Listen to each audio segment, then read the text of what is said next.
Folks, Bob Mannery here, and you're listening to Agree to Disagree, the flagship, only on A2D Radio. Uncle Sweeps, Nick DelGozzo, the legendary Brian Wilson, and the fucking man himself, Tom Arnone.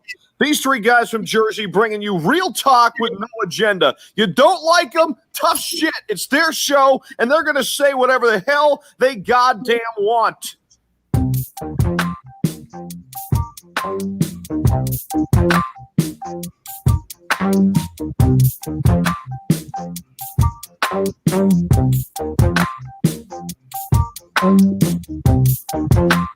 Remix, gather thoughts. Folks, Bob Mannery here, and you're listening to Agree to Disagree, the flagship, only on A2D Radio. Uncle Sweeps, Nick DelGozzo, the legendary Brian Wilson, and the fucking man himself, Tom Arnone. These three guys from Jersey bringing you real talk with no agenda. You don't like them? Tough shit. It's their show, and they're going to say whatever the hell they goddamn want.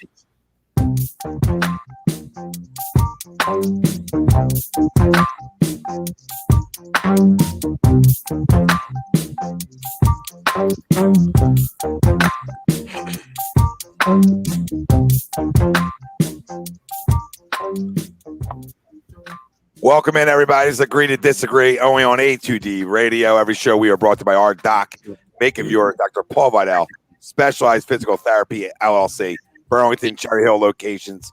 Find them on the web, specializedphysicaltherapy.com. Tom Arnone, Nick DelGozzo, Greg Milakovic. No Brian Wilson right now. Loading packages. They call it the busy season over at UPS. That's what they call it over at the old UPS. So maybe he'll join us later, maybe not. Crumb of the week we'll talk about around the NFL.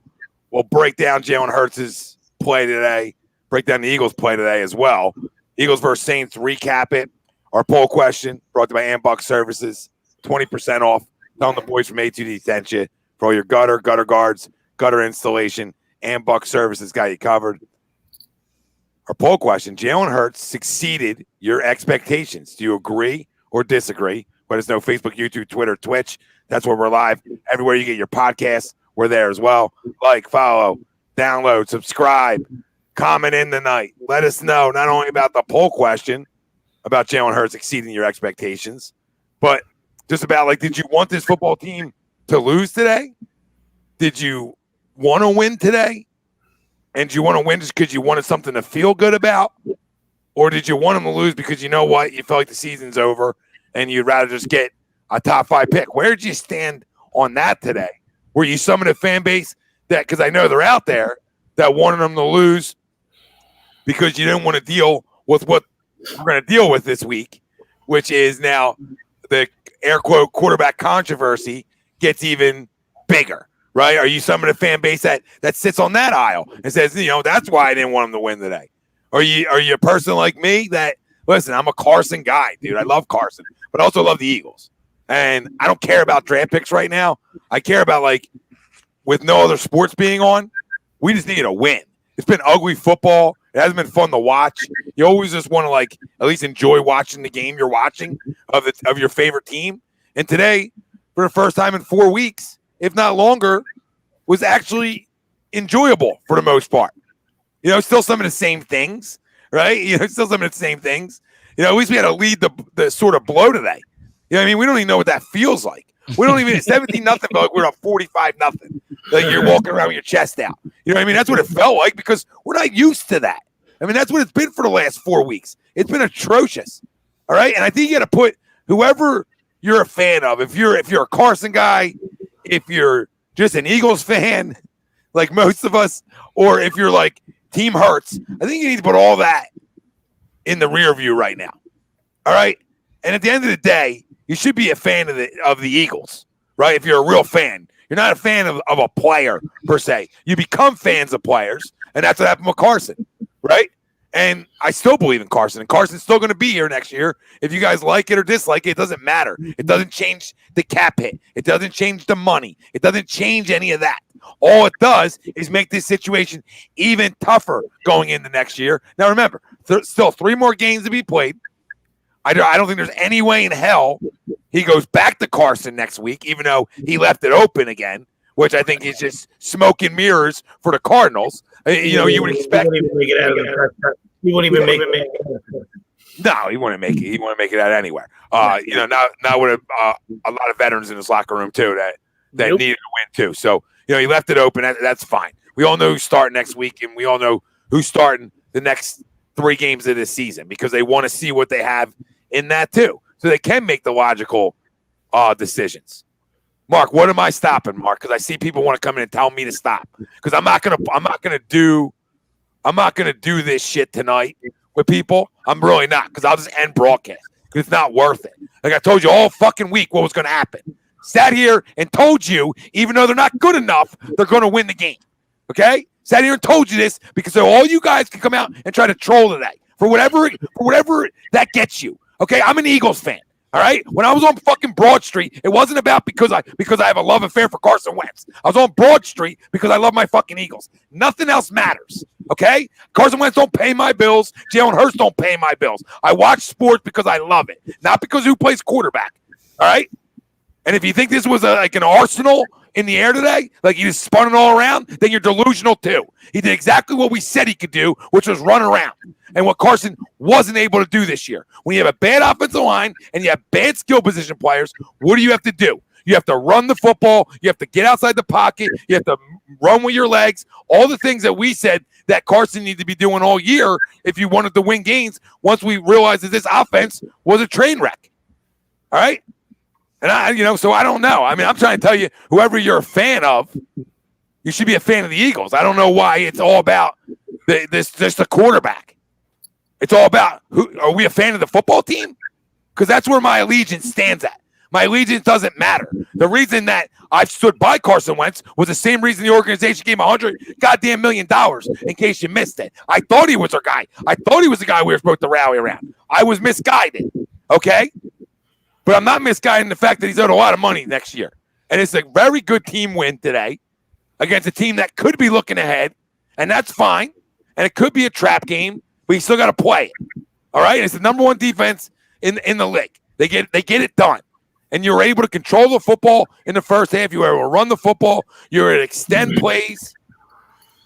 All right? And that's what helped you get a win today. And plus your defense, got after the quarterback, created 2 turnovers, something we were begging for all year. So things that we weren't getting, we got today as well. Which, listen, it's good. It's a good day to be an Eagles fan because we won a football game. But I don't know, I don't know what you guys want me to stay. Like, nobody's being a hater. Because I'm telling you, I thought you're a fan of the team. I see everybody out there a hater. And I don't know how you can hate on Hurts because he won. I don't understand how you can hate on Carson either. Like, if you're an Eagles fan, like, the guy came out and played good. The kid's a winner. If you listen to any of us talk about the kid, we never questioned any of these things. All right? And we're not going to start today questioning the things of his intangibles that we already know. But you got to be able to throw the football in this league at some point. All right? And he made some throws today. And he made something you're like, okay, we'll see where it is.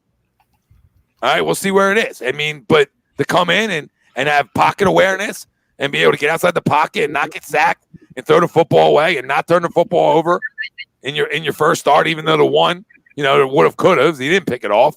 So besides the fumble, right, when you're trying to close the clock, trying to run the clock down, right, then, he played a clean game. And I'll give the kid credit for that. But the team also came to play today too. And this is what this does, though.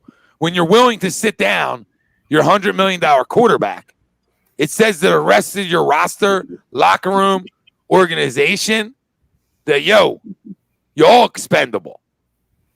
All right? You're all expendable. Well, nobody's guaranteed anything. No, sorry. You're definitely right about that. I mean, but I think it's more of, like, not laying down, but they're as a teammate, you're tired of watching it too. So then you're looking for the coaching staff to say, hey, you guys going to throw this guy life fast? You know what I mean? We're tired of looking at this, even though, we might be horse shit all around, you know what I mean? From the top to the bottom, you know what I mean? Like, but, they were tired of watching it. So, maybe they came out and played inspired football today, or whatever you want to call it. It just, it looked better, you know what I mean? So, offensively, that was the best they looked all year. Take it for what it's worth. Was it one game? I don't know. We'll see. You know what I mean? But yeah, you obviously let the kid roll the rest of the year, and you tip your cap to him. You know what I mean? So to answer the question, what was it again? I'm sorry. Jalen Hurts exceeded your expectations. Yeah, I'd say so. Yeah, absolutely. I mean, it's the Saints. I mean, a couple of people, we know how the NFL goes, so it's a home game, whether the link is packed or not. It's it's a home game, and you just you smell a rat every once in a while. You know what I mean? So even though they had a week to game plan for them, it's difficult to, even if you have 2 weeks to prepare for a mobile quarterback, an athletic quarterback, that can, they can make plays out, outside the pocket, and then still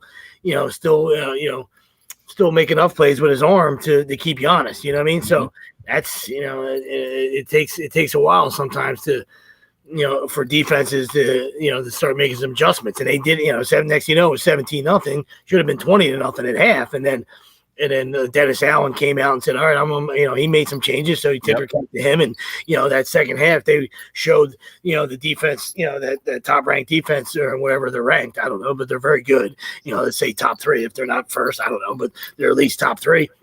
They showed that in the second half. You know what I mean? So, he started bringing Malcolm, he started bringing Malcolm, up the middle, and they started creating some pressure. And, and you expect that from good football teams to make adjustments. You know what I mean? They just don't have, the Eagles played tremendous on defense, and Taysom Hill is not good enough. You know what I mean? That's the bottom line. You know what I mean? Like, he's has an H in front of his B for a reason. You know what I mean? The guy's a tremendous special teams guy, tremendous football player. You tip your cap to him. I love the guy. I love to watch Taysom Hill, but I don't like to watch him play quarterback. That's for sure. So, I mean, depending on, that's their problem. You know what I mean? Going forward, you know what I mean? If Brees isn't ready, that's their decision. You know what I mean? Like, how bad is crab legs that he can't play over this guy? You know what I mean? But back to the Eagles real quick before I turn it over to Greg. But I mean, as a non-Eagle fan, it was delightful to watch for the first time in probably all season. You know what I mean? So that's just from an outsider looking in. So. But absolutely had a pick six drop. You know what I mean? That's why me and Greg talked about it. That's why DBs play. That's why DBs don't play wide receiver. You know what I mean? So you need some luck in your life too in this league. You know what I mean? You need to be good, and you need to be lucky. No, absolutely. To the poll question, I agree, just based on the fact that we won. You know what I mean? Because I thought what Jalen did today was what Jalen does. You know what I mean? He's not going to throw for a high percentage in the NFL. He's not going to throw for a high percentage. He's not going to hurt you with his arm. He's going to keep you honest, but he's going to hurt you with his legs. And he did that today. But as we said, there was a couple throws. That drop pick six is one. The fumble at the end really hurt, but it didn't diminish what he did today. You know what I mean? I thought he did bring a spark, but I also think that everybody else around him helped out. Right, we had guys making plays today that had been on milk cartons all year. You know what I mean? And that's no knock, but it's just, Tommy, as you said, it was a team win today, right? Defense played their balls off, despite losing everybody on the roster. Yeah, I think they were calling guys up during the game, like, "Hey, come on, can you get a uniform on and go cover this guy, please?" Because that's how bad it got. But the defense played really well and allowed them to stay in the game to then allow Hurts to make a couple plays with his legs and keep the ball on our side. But yes, I'm going to say he did exceed because I thought he was going to do this. I still just didn't think we were going to win. You know what I mean? I agreed with your thought all week in saying we were going to win just because, hey, that's what happens in the NFL. But I still couldn't put my heart behind it just because of what we've gone through. Oh yeah, and especially with just a one bye this year. You know what I mean? Right. So there's times when a lot of teams will take a week off. We know that. You know what I mean? They either get caught looking ahead, trap game like you said, or they got a comfortable lead where they got the 1 or 2 seed locked up. You know what I mean? But when they're battling with the Packers, you know what I mean? So there was no excuses today. I mean, you expected to get their best shot. You know what I mean? So like I said, it was all tip of the cap to the Eagles. You know what I mean? They went out and and did what they had to do. And won the football game. You know what I mean? That's the strange thing to me, because you're right, Sweeps. They didn't feel like that there was a sense of urgency for them. They looked like that this game didn't matter. Like, you get the ball back with 6 minutes to go, needing 2 scores, and you're huddling up. You know what I mean? There's no sense of urgency. It was very strange the way the Saints played this game down the stretch. Yeah, because no, you're right, 100%. And that's the kind of H-back that he is. He's not. He can't. He can't hurry up. Like, he's trying to process it, I guess. And he's just not a guy that's going to sling it around there. You know what I mean? So he'd rather run you over. You know what I mean? Talking about Taysom Hill, of course. Yeah. So, but no, it did have that feel to it. But like you said, hey, listen, take care of business, and like everything felt different. We talked about that, pre-show. You know what I mean? Everything felt different. So whether that's excitement of a change, a home game, the fact that you're in the NFC East and you still feel like you're still in it. You know what I mean? So the coach is modifying things because they got a new player out there.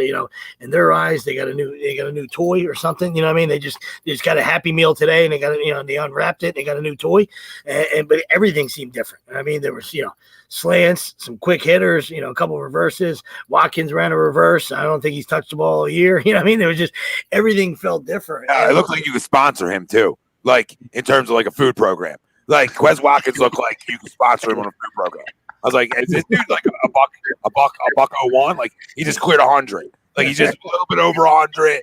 They got him on a good program, maybe some chips and smoothies. I don't know. The dude looked freaking frail. I'm like, I was shocked to see him active today.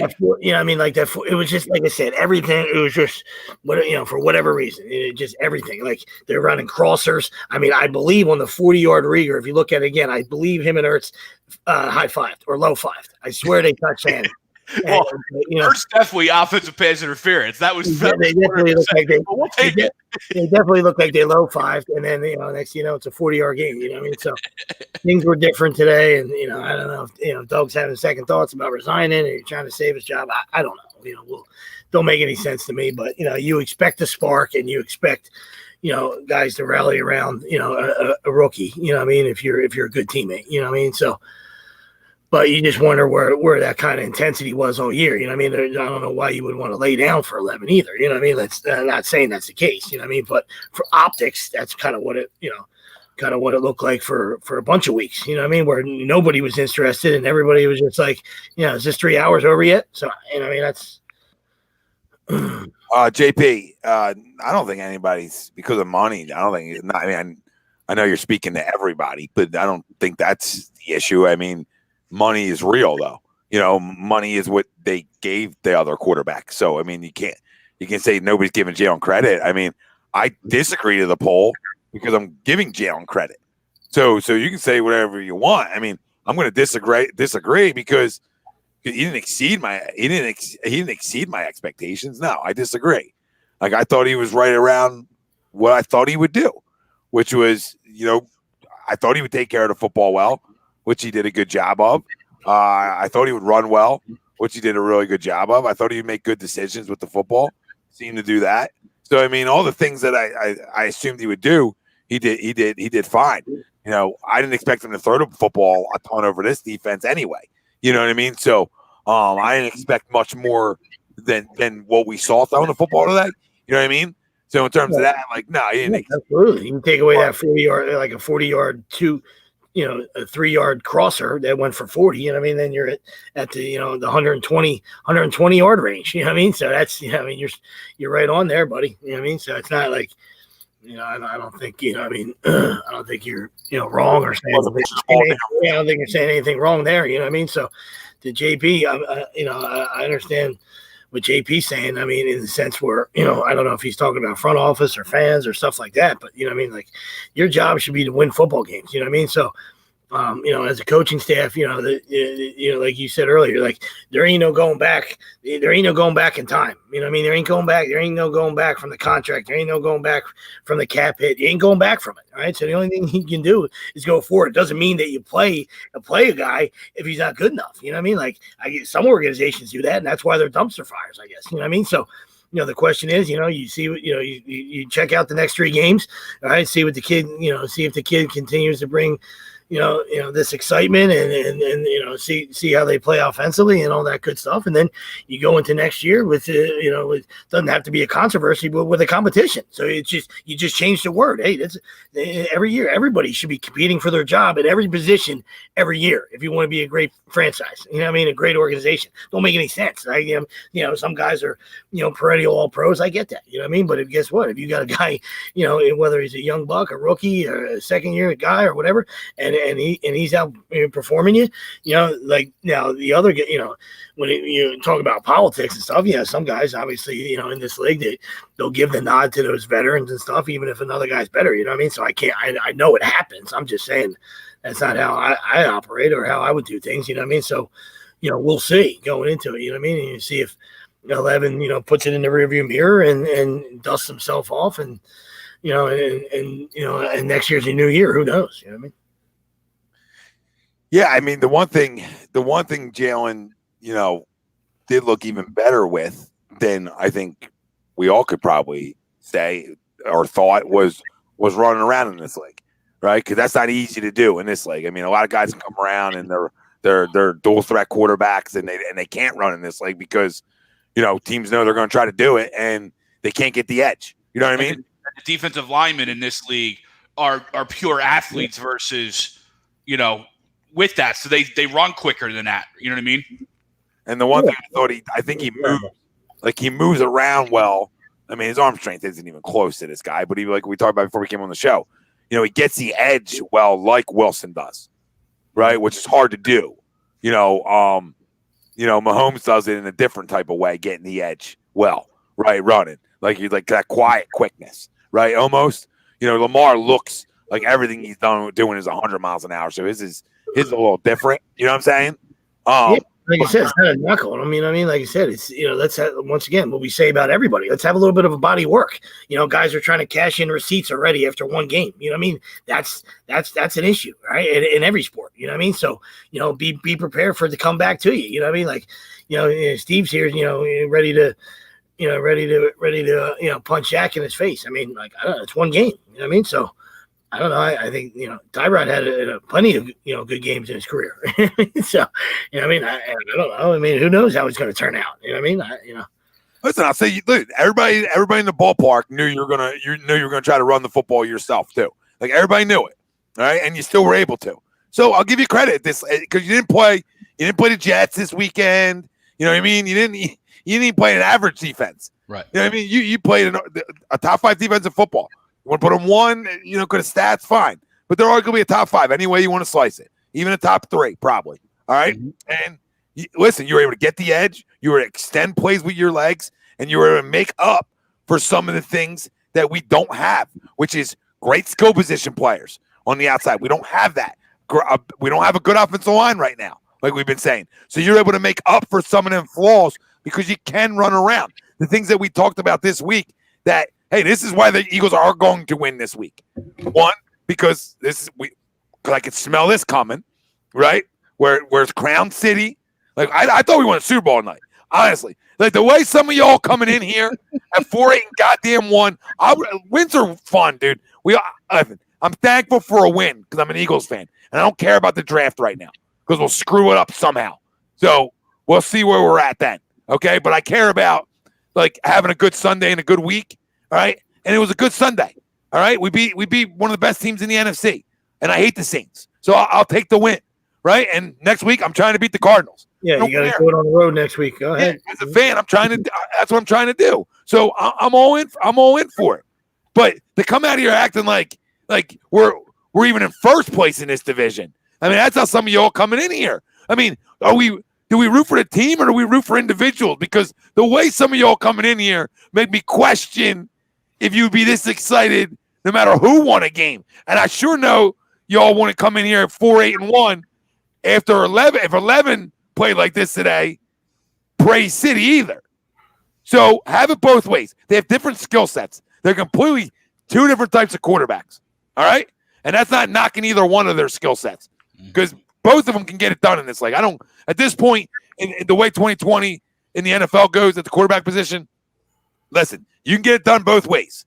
You can get it done running around and extending plays and doing it that way, and you can get it done just sitting in the pocket too.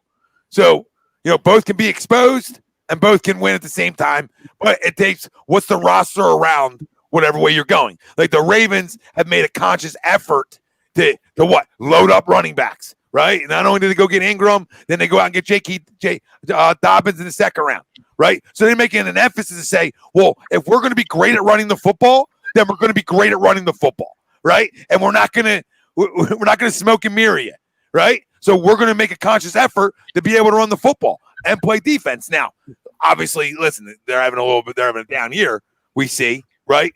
But and you ink up Ronnie Stanley. Obviously he got injured, but that's what you do. They're saying, hey, we're going to go get one of the best players at his position, up front. We know Lamar can't throw as great as other guys in this league. So what are we going to do? We're going to say, well, the one thing we do well, we're going to do great. And that's fine. You can win like that. I think Jalen can throw the ball better in this league than Lamar can already. I just believe that. I feel like he's been coached up way more throughout his college career than Lamar Jackson ever was. And that's just being with Nick at Bama. And then obviously the Oklahoma change to me really then emphasized him throwing the football more, right? Like the move to the Big 12 was, hey, now you're going to throw the football more. And you got to be able to throw the football more. And credit to the kid. I grant it's the Big 12 and we've knocked it, but you still got to throw it at 70% completion percentage. Okay, where you throw it. So he can throw the football, in my opinion, better than Lamar. Lamar's got more zip, and I can't compare him also to the MVP of the league either. I'm just comparing because there's only two quarterbacks that rush for 100 yards in their first start. So I'll throw that fun comparison out to the people tonight because that's what you're like. So if that's the direction you're going to go with your football team down the road, then whatever. I'm just hypothetical, right? Well, you can't have Boston Scott as your second running back. You understand? So you got to make an emphasis of being like, okay, well, if we're really going to try to dominate running the football for 246 yards like we did today, well, we got to make sure that we have a roster built to do that, right? So you're changing the way you're building your roster, which to me, they've never showed they could build a roster around 11 to his skill sets. So it's a little easier to build it to him, but I will say the one comparison I felt today, watching him run around outside of throwing the football, was like that Russell Wilson ability to just make guys miss, be elusive. But again, I'm comparing him to a Hall of Famer in terms of his skill set, but you're trying to gauge, right? And that's all that is like trying to see, all right, well, what did they see when they made the pick, right? You know what I mean? I'm not comparing him to TTP. I'm just creating a conversation, because I'm the one who told you to let him get more games under his belt. I'm the one who said that it would be an overreaction after this win, because I know this fan base. I'm not overreacting to anything. He did exactly what I thought he could do, and I think most of us thought he could do. I don't think it's an overreaction. If he went through for 280 and 4 touches, and then we're acting like he's Montana, then that'd be overreacting. Right, I think we're comparing his skill set and trying to say, well, let's get in Howie Roseman's mind. What made you, it's hard to do. So what made you like the kid? Well, guess what? We saw some of them things in 6 quarters of football or 5 quarters of football that we now know why you like him a little bit. Listen, I'm not going to lie to you. We all saw him high-fiving everybody on and off the field today. We can't act like we didn't see the little things I don't see any quarterbacks really doing. Like every play, you know what I'm saying? Different guys come off, different guys come on. So you look at the leadership as a 22-year-old kid. So I'll give him credit. It's hard to win in this league. It's not easy. It's not easy to win. So if you go out and you're rookie in your first start as a rookie, you can figure out a way to win a game and keep your team in it. Well, guess what? That keeps you in the league for a while. That's all. So you might get killed running that many times, but now you see where the 600-pound squats come in. But no, I mean, I disagree because I don't think he didn't succeed it. He just was right where I thought he was, and that's fine. And then see if now you look at next week, right, where there's more tape and there's more film on you, and now can you figure out a way to get it done another week, and not even talking about a quarterback controversy, just the fact that we're Eagles fans and I think we want to win games. And again, next week, I know we're not getting too far ahead, but now you're going up against a quarterback whose defense faces it literally every day. Not just Taysom, you know what I mean, the Saints and Taysom Hill, but with Kyler, I mean, they literally face that every day. No, you're right. And Mark, and we thought the same thing about the Saints too. Mark said, "Why are we even talking about Carson? A rookie QB just led a trash team to a victory against the top 3 defense in the league." Well, yeah, I mean, I know you're talking about the people in the chat, but listen, man, the guy's always going to be talked about, bro. And as long as he's getting paid that much money and he's on the roster, it goes for both of them. They'll always be talking about or always be talked about. And saying, now people are saying this, his time's up. And this is what I was saying with the overreaction that I thought we would see today. His time's not up because of money, guys. Like, it's not up. He might never be the guy we wanted him to be. All right? Maybe never. Okay? Maybe never. He might never be the guy. Maybe he isn't any good. Maybe he lost it all. Maybe it happens. I don't know. Well, I mean, the only devil's advocate I would disagree with that, to your point, is that, yes, he's going to be here because of the money, but doesn't mean he's not going to hold a clipboard. You know what I mean? So that's to that point about being time up. You know what I mean? Like, not literally, is time up in with a jersey on, but his time as quarterback, of the Eagles, and it's one game. I'm not saying that. I'm just saying, I'm speaking, trying to understand, with, that statement right there, and that, that possibility. You know what I mean? I'm not, predicting that or saying that's what's going to happen. I'm just saying, like, there's a chance that, we know he has to be here because of, financial reasons, you know what I mean? But doesn't mean that it's, it's not clipboard time, Could be. I mean, to me, they would, I don't know how they hold on to him and do that, but they could. We've seen crazier shit happen, because then they really lose all their value in it.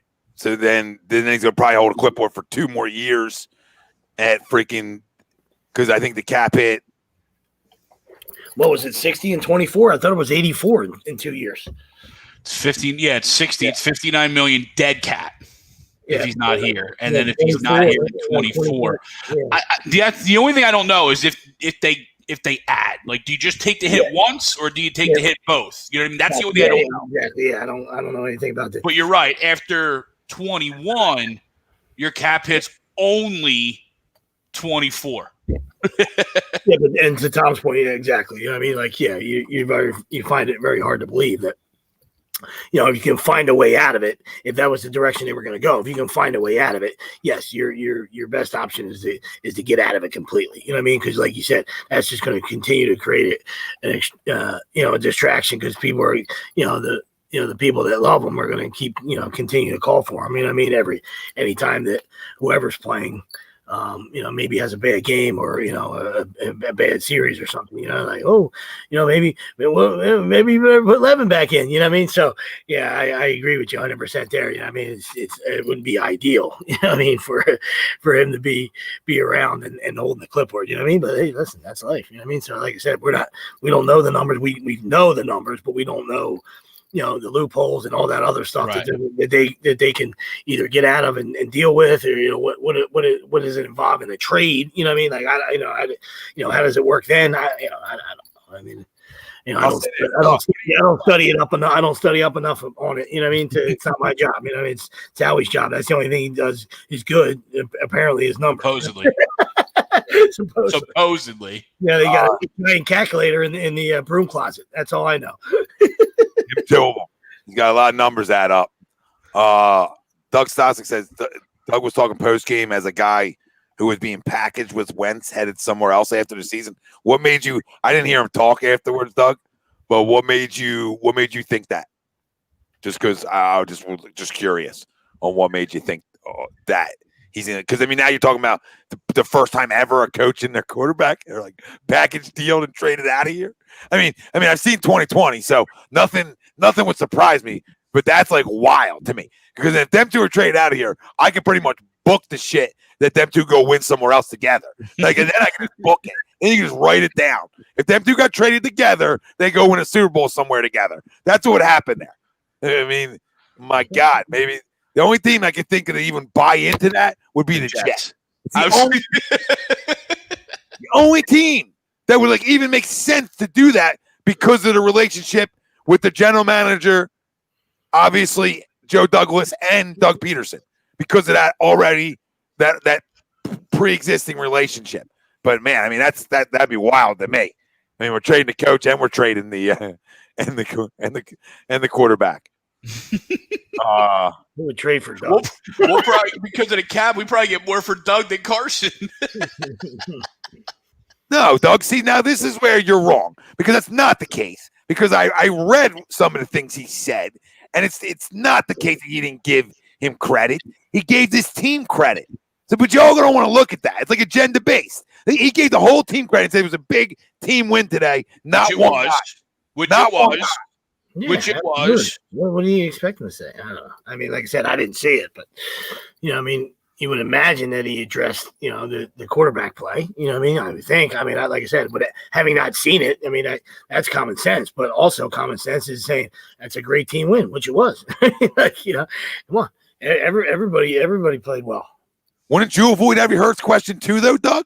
Except for Elliott. Come on, I mean, I would avoid it all too. I mean, think about it. He's got to go back in the locker room and give the game ball, probably to Jalen Hurts today, right? He probably had to go back in the locker room in front of his franchise, like his guy he's paid all this money to, and he just sat down and gave a game ball to the guy behind him for his first NFL win.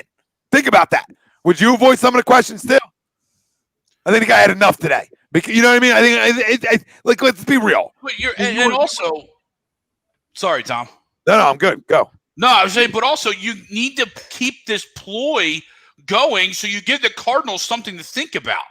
You're in the NFL. You got a game plan, or you have a team game planning against you. If you just flat out come out and say after one game, "Yep, Hurts is it," we all know it is, right? We all know that's the case. But you have to allow for some sort of gamesmanship to go on for at least a portion of time. Is the Arizona Cardinals going to believe any of it? No, absolutely not. But you know what coach speak is. You know what I mean? We've all been around enough to know coach speak and not committing to something. What if Jalen Hurts trips over his dog tomorrow and breaks his foot? You know what I mean? Now we're back. And we're back. Yeah, I mean, give I'm some credit. saying, it's coach speak. Man, I don't know how much more credit, JP, that you expect to be given. He did great with his legs today. He extended plays. Okay, he made some plays. He made some decisive throws. Okay, but like I don't know what was so impressive that you didn't think you were getting from him. Like I'm fucking mind-boggled by some of you guys right now that were so impressed and so taken back. Let's go through that then. So you're 17 for 30 for 167, which is 5.5 average for one TD and a QBR rating of 58.5. Versus, I know they were down. Taysom Hill was 28 for 38 for 291, a 7.7 average, 2 touchdowns and 1 interception, 65 QBR. So in theory, Taysom Hill played better than Jalen Hurts. Now, yes, Jalen Hurts did run the ball. 18 rushes for 106 yards, 5.9 average with a longer 24. I think we all sat here and said he played very well. He played very well. But if you're going to sit here and say he won the game, that's just not facts. Yeah, that's like I said. Having not seen the presser, you know, what I mean, that's what your head coach is supposed to do. You know, what I mean, he's supposed to talk about all aspects. You know, what I mean. So, like I said, I don't know how he addressed it or how he avoided it or anything like that. Like, I would imagine that he gave the kid props and then he moved on. You know, what I mean, like I said, this defense, as we alluded to, in the beginning of the show, played fantastic. All right, they had 5 sacks. All right, 2 turnovers. They never get turnovers. All right, they played out of their mind today. All right, and it was still like I said, and it's still you saw the way it still ended up a 3-point win. You know what I mean? So if they don't play, yeah, I know, of course. You know what I mean? But if they don't play as well as they did, you're not even having this conversation. Yep. Richard, I do think they win today, no matter who plays quarterback. I mean, we haven't scored under 17 points all year. So now all of a sudden we're going to score under 17. I know we haven't lit the lamp on fire, but we also have scored over 17 all season. So they probably do win today. You know what I mean? Or not. I don't know. I don't have a crystal ball to know that. I don't, you know what I mean? I don't know. I don't know. That's the thing. I don't know. What game plan we get? We getting the game plan that we saw today? Because there was stuff we saw today for Jalen Hurts we didn't see for Carson Wentz. And maybe that's Carson's fault. That's the thing we don't know, right? Maybe that's Carson's fault changing the plays, whereas Jalen just took what came in and ran it. Who knows? But there was a lot of design rollouts today for Jalen that made throws a lot easier and gave him options, which is maybe what we fixed that, guys. I mean, everything the way Carson's played.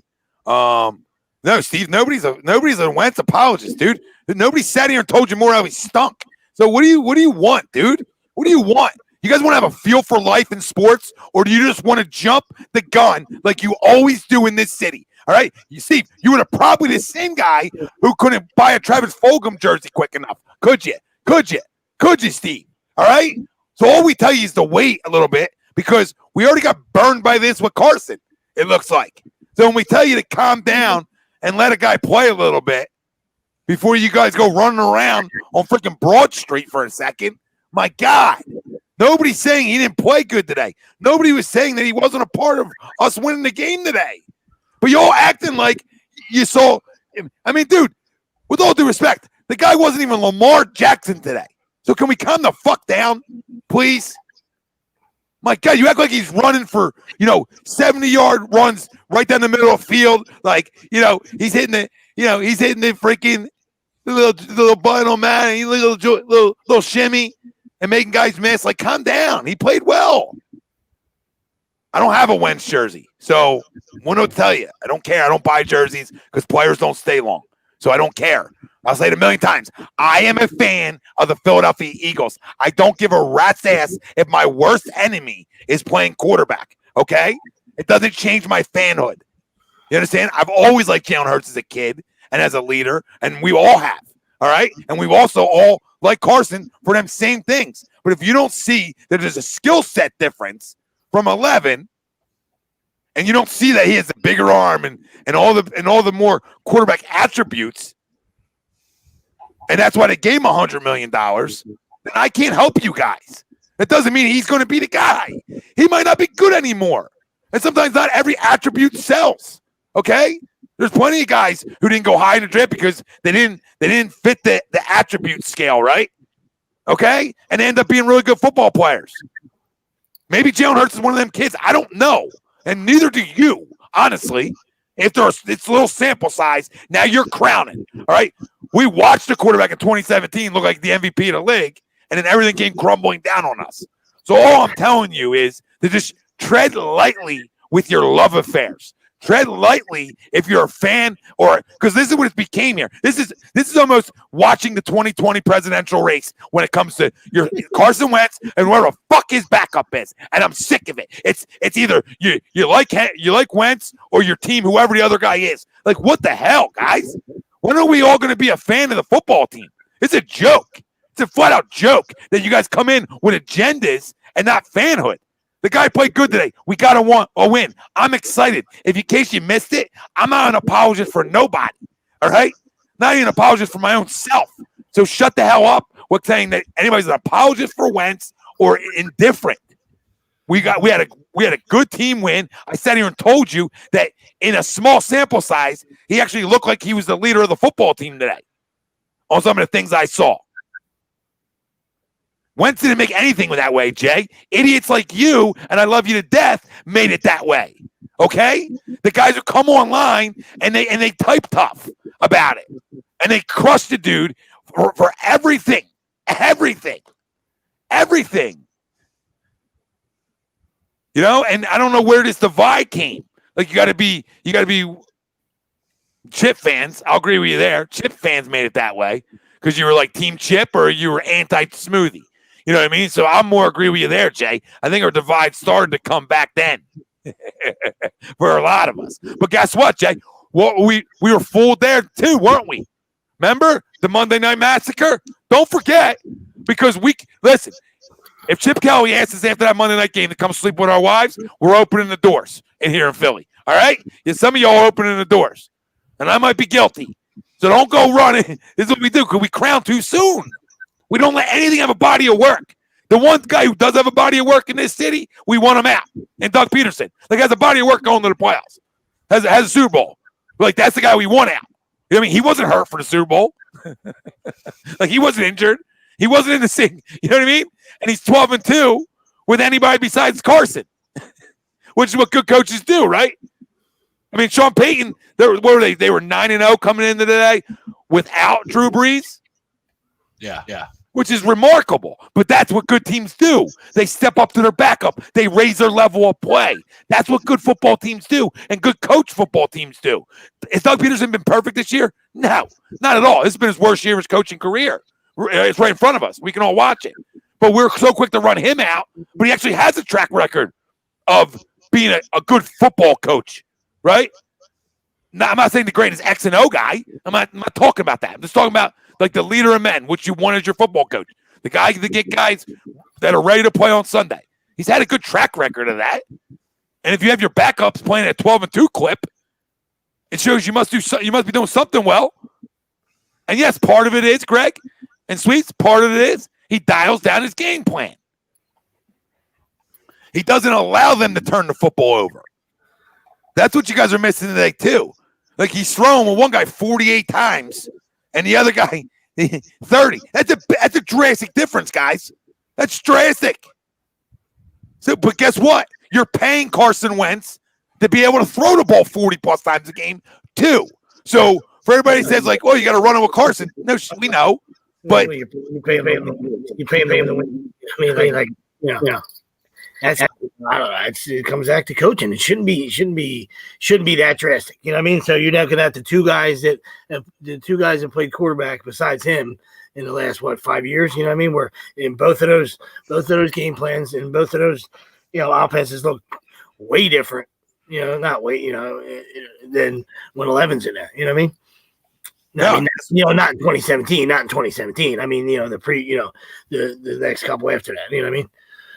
Well, because I think they went away from everything that worked. They went away from the play action. They went away from establishing the run first. They went away from that. Like every play, like if you go back and watch Carson's, top 10 plays of 2017, all but one of them plays is outside the pocket or off a play action. You know what I mean? Like everything's off a play action or outside the pocket. So to your point, Sweeps, yeah, they got to the point where they thought he was Rodgers and they can just drop back and let him fire him and let him do whatever he wants. But he's not that. Like I bet you Rodgers didn't have that leeway of throwing the ball 48 times a game in year 5. You know what I mean? Like in year 5, you go off a play action. Even when they didn't have Rodgers' few downish years, or when they had no running game. You know what I mean? It's common sense, and he's still because he's Rodgers and he's a pimp. That it really doesn't overly matter to him. But you saw last year when they got a little bit of a running game, how lethal they were. But yeah, I think so. If you look at it like the way it is that Doug finds ways to win football games without Carson, and I don't know the reason for that, and that's a weird thing, right? And I know people are saying like, man, his team always looks like they're hungrier to play with the backup. Like, yeah, I get it, that is some of the case too. Sometimes guys raise their play. They focus better. I don't know. I don't know for all the reasons, but all I know is Carson wasn't good enough, and he got benched, and the other guy came in. And if you're not good enough in this league, you can get your job taken, no matter how much money. I know we're talking about all the money you're owed, but guess what? If you come in and you win games, and they win 3 out of the last 4, or whatever, you know what I mean? Hypothetically, you're opening up a quarterback competition next year. Absolutely. And rightfully so. Rightfully freaking so. Especially if you're gonna ruin the draft for that. Yeah. Well, that's the other thing I wanted to ask people. Are people upset? And then I want to ask you guys who gets the most credit today. If I gave you three different names. Here, let me read some of these comments too, because there's a freaking million of them. I want to get to the family. Jesse says it's the same with hockey. Defense plays better with the backup goalie. Sometimes, Jesse, and then sometimes there's over a longer period of time that gets exposed, right? And you know that. You know what I'm saying? M class 2020 or 220. The Saints were 10-2 heading in this game. They didn't beat scrubs. Did we forget all about that? Not at all. Not at all. If you joined us at the beginning of the show, that's what we were talking about. Right? This isn't an easy win. This is throwing your rookie quarterback into the fire. You're not making it easy on him. Start him in the Saints game, and guess what? All that matters is the quarterback position. Like Sweeps has said, is wins and losses. Yep. And the guy kept you in a game, and you're able to pull out a win, and that's all that matters. I'm sure that's all that matters to Jeffrey Lurie. I'm sure that's all that matters inside that locker room after the game. Number one. Like I said, other people might be devaluating today's win. I don't know, but not here, not us three guys. You know what I mean? Like that's a tremendous win. You know what I mean? That's you tip your cap to the game and you tip your cap to the Eagles. That's a tremendous win today. So I don't know.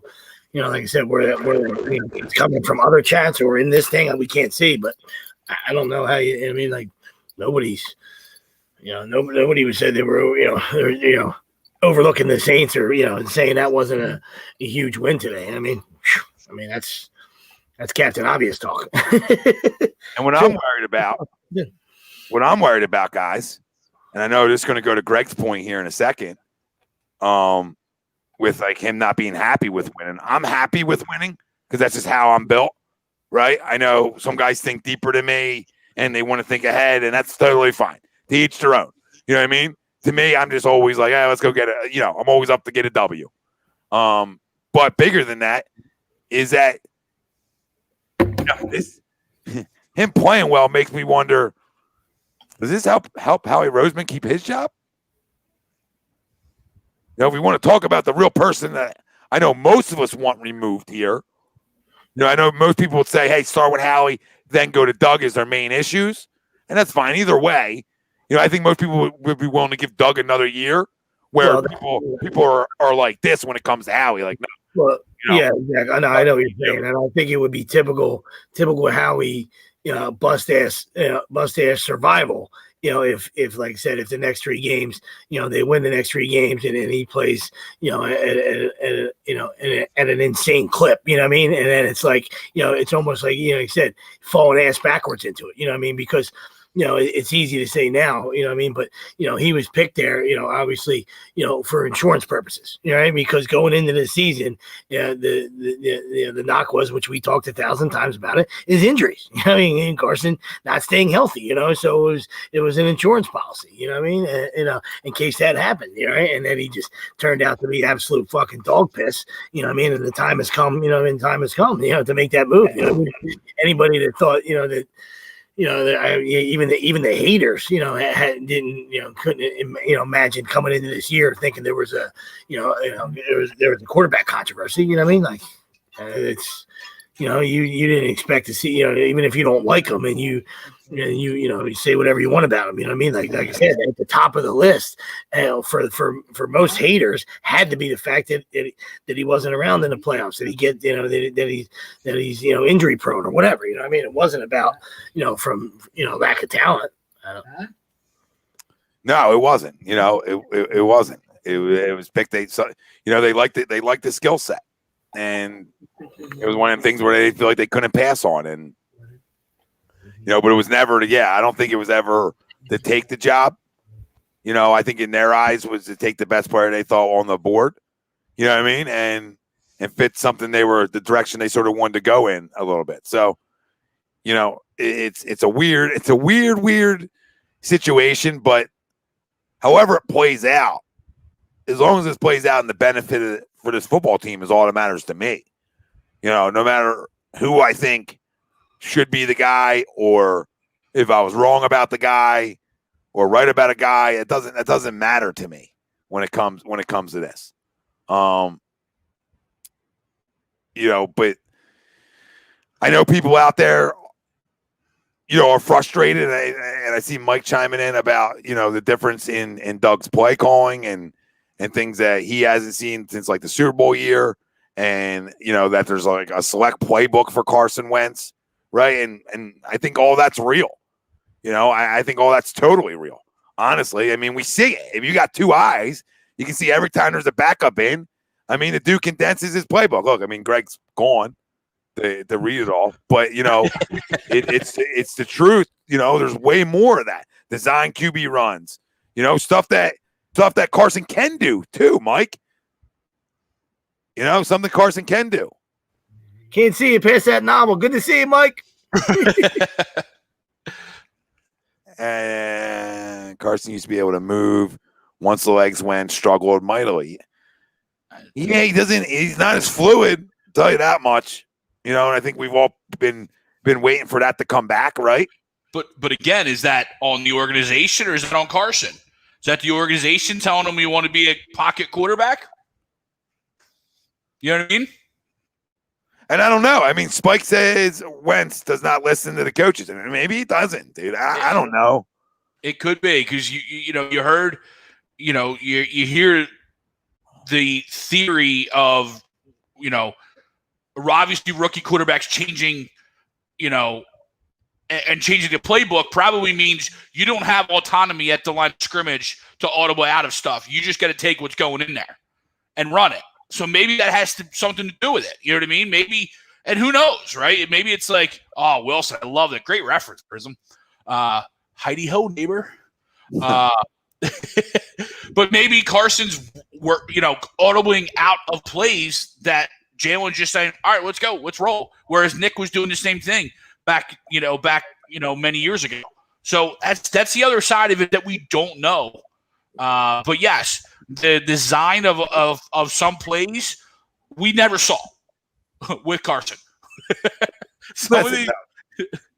If he ever said that, listen, if them words ever came out of his mouth, I'm not saying they're true or false because nobody knows. But what I do know is, bro, you ain't ever getting $100 million from me. I don't care how good or special I think you are. Like, if you're going to tell me you're not running something, that's how you don't get money from me. So if that was ever said, then it's more of an indictment on this organization for allowing that to happen. Right? If he's never the leader, if some of the reports are true that have came out through all the bullshit, if some of that's true, he should have never got $100 million then. Make sense? So, like, you know what I mean? If some of these other things are true and are that glaring, as reported in years past, you're the ones who inked them. No matter how we feel about them on the outside, we're not around the day-to-days. No media person is. Only what's inside the Novacare complex knows the truth. So this is I mean, we try to indict other fans. You understand what we try to do here?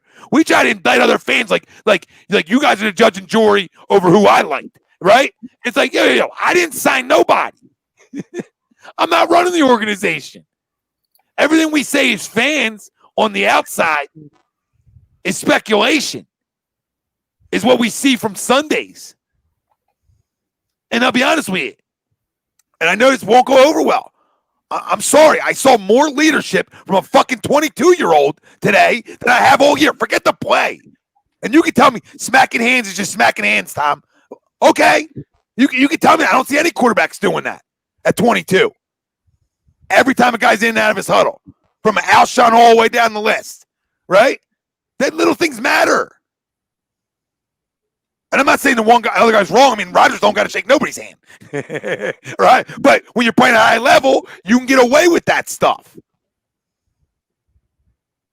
But when everything comes crashing down on you, you start looking at everything, right? You know what I mean? Like, oh, I knew that was going to come today. Like I knew, but I'm watching it and thinking in my head, being air quote Team Carson guy, right? Saying, oh shit. You know what I mean? Like that. I mean, there's things we knew about Jalen, but at 22, they sort of command. Good for you, bro. Good for you, because that's not easy to do. Period. In this league, to get the respect from your teammates, to even get the five back. Yeah, I mean, and so I mean, I don't know how much more credit people want me to give the kid. This isn't an easy sport to play as a rookie. Period, or at or in your fifth year, as we can see. Right? So to go win games in this league is hard to do. To win games with your legs is hard to do. To win games with an offense that we know is limited is extremely hard to do. Credit Miles Sanders today, too, for putting his foot in the ground, getting upfield, explosive play. All right? I thought he ran hard today. I'll give him credit. I thought he ran hard today, lowering shoulders well today, not a ton of carries. Catch the football today. So credit where credit's due. I see you, Rome. I see you, Rome. They look like a whole different. They look like a whole different team. You know what I mean? A whole different team. So one game, it's one game. We understand it's one game. You know what I mean? But they look totally different. And maybe like I said, just speculation. Maybe there was some fire to the smoke about the whole locker room stuff and teammates not liking 11. I don't know. You know what I mean? I'm not putting that out there. I'm not going back in time. I'm just saying maybe there was some. Maybe there was substance to that now, looking at it. You know what I mean? And I'm not trying to disappoint you, Tom. I'm just saying, buddy. No. I know that, you know what I mean? I'm just saying, like, I know we want to, we want them, you said as Eagle fans, you just want to win. You know what I mean? You want to, so it doesn't matter. Like you said at the beginning of the show, it shouldn't matter who's out there. You know what I mean? Like you bleed green. You know what I mean? So, yeah, I don't care about. Maybe there was something to that Alshon and that Josina Anderson thing. All those years ago. I don't know. It's just weird that this football team is 12-2 without Carson Wentz playing. Like that's odd to me. Like you can be that. You're 35-33 with him and 1 or whatever you are, and you're 12-2 without him. Like that's a big enough sample size to say, oh wow. Now I know the Saints are good without Brees. Stop. When we watch Drew Brees play, he's a Hall of Famer. We know they're good with or without him. Okay, they've been able to play better without him. Sorry, 14 for 115. I said 152 out of nowhere. Miles is 14 for 115 today. Oh, Sheldon, what do you want to cut my mic off for? What would you like me to do? You just want me to leave? I go smoke a Jimmy Lee, and that's fine. I mean, I can take a walk off. That's totally fine. I'm here to talk. We're here to talk, right? And then you didn't come here for dead air, so I'll keep the wind. I'll just keep the wind. It's like a windmill here, right? And then when I stop, another guy goes. This is what we do. Air turbine.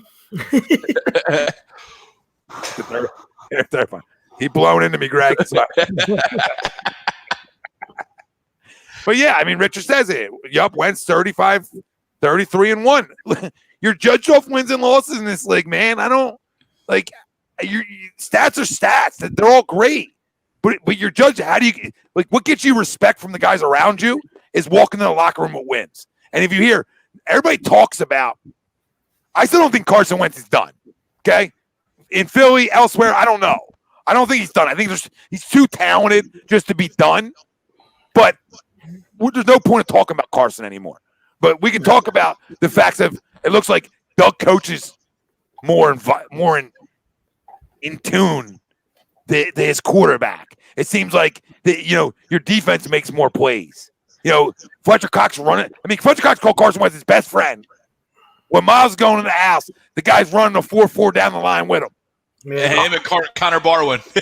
Like I said, we know the position gets paid. You know what I mean? But still, that doesn't take away the human the human element. You know what I mean? Like as far as the locker room and being a teammate. You know what I mean? Because we all know that we want to be paid handsomely for whatever we do in life, not just sports. You know what I mean? So I know in my profession, if I was in a room with a guy that was a tomato can or not, not doing what he was, pulling his weight, all right, and he was getting paid, 20 times what I was getting paid, I'd be bitter too. And I'd be a salty son of a bitch too. You know what I mean? That's just that's reality. So, that's there could be a lot of that too. You know what I mean? Like it's when you get paid, you better perform. I mean, or give it back. You know what I mean? Play Santa Claus and give it back to all your teammates and say, hey, listen, I know I wasn't out there. I know I've been horseshit. Here you go.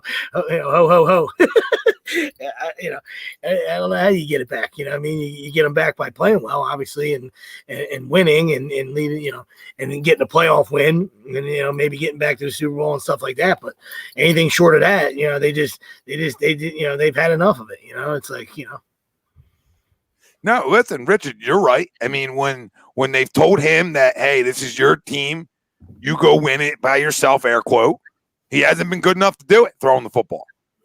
Like at an alarming rate, right? Like he hasn't been good enough. And some guy, and I think everybody needs a running game in this league, but the running game hasn't been as good as it was in 2017. You're right. It's got to be something. It doesn't have to be, it doesn't have to be stellar, but it has to be something. And there's been a lot of times when he's out there, then it's nothing. Like so, it's one thing to have an okay running game, and it's another thing to not have any running game. Yeah, that's what it. That's what it's felt like. Either over the years or especially this year. You know what I mean? Where the balance is out of whack, and it's like what are you gonna do? You just can't. You can't have that. It's true. I mean, Mike says Greg will love this. When do we talk about Doug 35, 33-1 with his guy? I mean, it's true. I'm a Doug guy. I mean, you guys know this. Absolutely. How much is that? Well, listen, it's part of it's on Doug. You know what I mean? Part of it's on Doug. I mean, you're the coach. You're the guy who drafted him. You're the guy who's groomed him. You're the guy who's groomed him. And Mike knows this because we were doing shows back then where he said, hey, year 5 is when Carson masters the offense. Well, we're in year 5, Doug. Sure the hell doesn't look like a master to me. And the other side of it too is, and we're all coaches, right? So your job as a coach, number one, is to put your players in a position to succeed. So if you're this drastic, you know what I mean? If your offenses or whatever are this different or your record's this different, because again, big sample size, but what are you doing differently, right? So it's like, how are you evaluating yourself versus what's going on when he's not around? You know what I mean? Wow.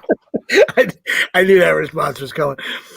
All right, Donovan, thank you for the tip. We saw it a minute ago. Thank you, Donovan. Before this comes out. I don't know how many times I got to circle back for guys like Sheldon.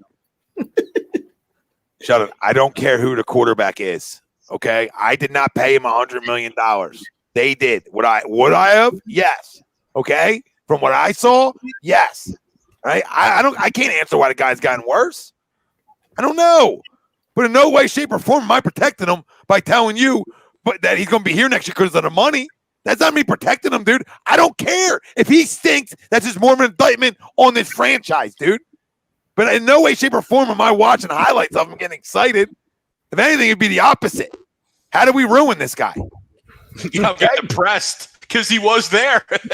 I mean, y'all want to act like that we thought we had our franchise guy in 2017 and we were all freaking 6 to midnight, okay? And then we're not supposed to root for him to grow and get better? You're out of control, dude. You must not know what it takes to win in this league and to win Super Bowls. You got lucky in 2017. It all came together. It was the perfect fit, okay? The perfect fit. Credit to Nick. Credit to Big Dick Nick, whatever. Credit, okay? But to get there again, you need a franchise guy to do that. So, yes, we are all hitching the wagon to Carson Wentz. And we're supposed to. All right? And he hasn't helped any of us. All right? But if you think it hurts me when he plays bad, shit don't hurt me. It hurts me because we lose again. Again, I'm not the one throwing the interceptions. I'm not the one fumbling and doing these things at an alarming rate. That's him who's regressed. And I said for 8 weeks here, or 5, whatever it was, that I'm done making excuses for the guy. What else can I say? I know there was nothing around him. Make guys better then. He didn't. Every week I thought he was going to come out, and here's the week for Carson, and he didn't. So, I mean, what do you guys want us to do? Okay, so now I'm going to so Jalen's the guy? I'm going to freaking blow him now and get caught up in the same shit I was just caught up into in 2017, you assholes? That's what you want me to do here? He didn't even sniff as good of a freaking, not even one game 11 had in 2017 or even 2016. Come on. Like, this is what I'm talking about. Go get a t-shirt made then. If he's the answer, go buy 100 jerseys. Jump to conclusions. Nobody knows who the answer is right now. Did it look like he's more of it today because he went out and won a game? Yeah, sure. But y'all don't have a crystal ball, and I don't know. I don't know how 11 takes this, right? You don't know if it helps make him better or if it does the opposite, which has continued to happen to him when anything hasn't really gone per se the way he's thought it should go, right? I don't know. Some guys, they find what's between their legs. Other guys can never find it. I don't know. I don't know what drives guys, dude. I don't know. I can tell you what drives me. Watching him play well today and him take my football team to a win drives me to get my ass better in every facet of playing the quarterback position.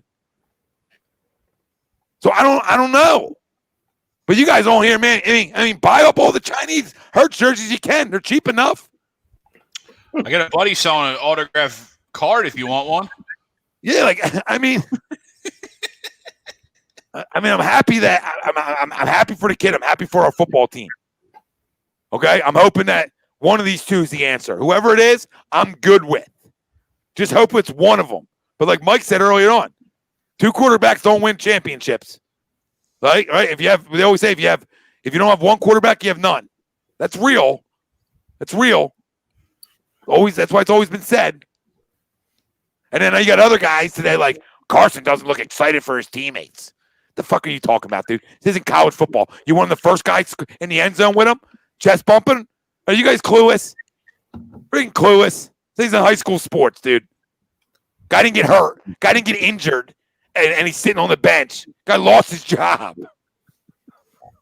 You want to be the first guy to celebrate? Ooh, then you would tell me he doesn't care. Then you would tell me he doesn't care. He's collecting a check. Yeah. You're gonna get you're damned if you don't. You're damned if you do, damned if you don't with him. You know what I mean? He's just gonna be, like I said, he's a lightning rod of all lightning rods. You know what I mean? In this city. It's never gonna change. You know what I mean? So it never gonna change unless he wins the Super Bowl. That's it. JP, I'm saying I don't be a fan of anybody on the team. Nobody's saying that. I'm a fan of all the guys on the team, unless you stink. You guys just put words. I feel like there's words happen. Because words get just put in mouths. You know what I mean? Just because I'm saying I'm not going to run out and buy jerseys anymore because guys never last a while. Okay. Sarik says, I take my Carson's regressions is he might just be in his head too much. I don't know. I mean, I don't know. I don't know why. I can't speak for what's in guys' heads. All right. I can just tell you his play on the field is flat out stunk. It could be. Mike says 2 positions in sports where you need a clear number 1, and that's hockey, goaltending, and quarterback. Yeah, and we've seen in hockey over the last X amount of years, decades here where we haven't had one and we haven't won anything. Yep. Hence why we're all so excited for Carter Hart. Thanks a lot, Michael Layton. No, not that I don't disagree with that. I just think that goes to your mental makeup. So I'm not saying Mike is wrong. You know what I mean? I understand where he's coming from, and that's a lot of athletes are divas. You know what I mean? So they can't handle that. So it's not just him. I mean, I understand what Mike's saying. I don't agree with it because I think it's horseshit. You know what I mean? Because then you can forget about talent and forget about being a Hall of Famer. Aaron Rodgers, same thing just happened to him. I'm not comparing the two. I'm not comparing him and Wentz. You understand? So don't get it twisted, right? But the Packers drafted a quarterback in the first round. He just laughed. He just got you. Yeah, I got you. Remember, and I was like the 13th guy on the fantasy. In the fantasy list, Matthew Berry and everybody, all those nerds do that. They had me like 13th or 14th. I got you. I'm gonna go win MVP. Pat, is that okay? It'd be me, you, and Pat. I mean, mind if I join you up there again? Yeah, I mean, he didn't cry. He didn't do nothing. He got pissed off. All right, and he came out and you see what he's doing this year. So you didn't take that approach. You know what I mean? Like, so I understand what Mike's saying. I think it's a crock of shit. Now, what Mike's saying, I think it's a crock of shit as an athlete if you're looking over your shoulder, right? Go do your job and go perform. I understand that media makes it hard and outside noise and all that stuff, but go do your job to your best of your ability, and that's and forget about all the white noise. I don't know. Okay, Bill. I don't think it's been depressing here. I mean, I was the one saying I was excited to get a win when the show started. I don't know. I mean, the chat makes I'm the one that was mad I'm the one that's mad we won, but we're not depressed. Yeah, the chat. I saw a lot of good things today. The chat's depressing. The chat's depressing, Bill. You're going to come at us. Like, they're the ones that keep talking about one or two guys that can't even, like, open up a conversation to anybody else. So, and Steve, okay, Steve. So I don't make an ounce of sense, Steve. I would like for you to talk sports more than one day a week, babe, and then you tell me how much sense you make, because I'll give you the link every time I come on here, Steve, and every time you come on and talk for as long as I do, and I want to see if you can hold your weight. And if you do, Steve, then I'll say you can come in the chat and make any outlandish claims you want to. Until then, don't tell me I don't know fucking football, and the other jabron telling me that I know hockey. First of all, I don't even know hockey that well, so I wouldn't do that. I don't pride myself in a hockey guy per se. So, but that's fine. You guys can say whatever you want because whatever I say doesn't fit your fucking stupid agendas at home. All right. So there's a Friday show. Tune in. Yeah, you guys come on Friday. Tell me you want. I don't know what I've said that doesn't make sense. I don't know what I've said that's wrong. I don't know what I've said that hasn't showed that I'm a freaking Eagles fan first and foremost, more than a quarterback fan. All right? So I don't know. The last quarterback I loved in this city, loved, that'll protect like a goddamn son, was 5. All right? And he didn't deserve it all the time either.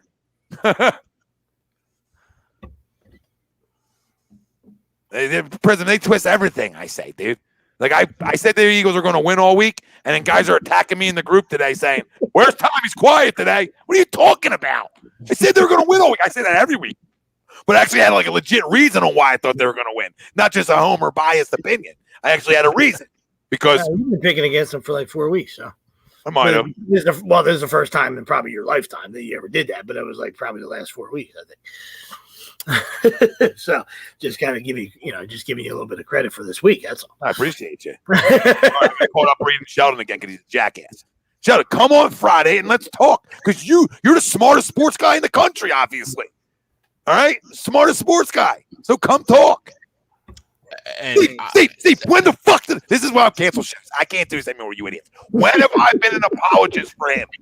When there's tons of tape of me crushing him over the last 4 weeks. When? You want to talk about, dude, there's more guys who do A2D shows here that are apologists for the guy. I don't pride myself in being an apologist for anybody. Did I hold on tight for him for a while? Yes. But every week when he came out and got worse and worse and worse, what did you want me to do? I said where his ass should be, on the bench. Y'all crazy. I'm telling you, some of you guys all are wild. I don't think any of you guys even listen. I think you got the show on mute and you just comment. You know what I mean? I swear to God. Like you got the volume down, which we're fine with. Comment away. Yeah, Steve, every day I do talk. And I said this all week. So I don't know what you're so upset about. You guys try to create this divide. See, you assholes? I told you what it is. It's like Trump and Biden. You know what I mean? It's like Trump and Biden. You know what I mean? You're either Team Carson's one and Hurts is the other, or Foles. You know what I mean? You guys all started this. Actually, no, when it all started. when he held the Super Bowl trophy up on stage. Let's see, you know when it all started. I mean, what else did we expect? We can't have nice things. And then freaking, what's his face? Bruce Johnson. He's like, man, I've never seen a team get hurt so much. Yeah.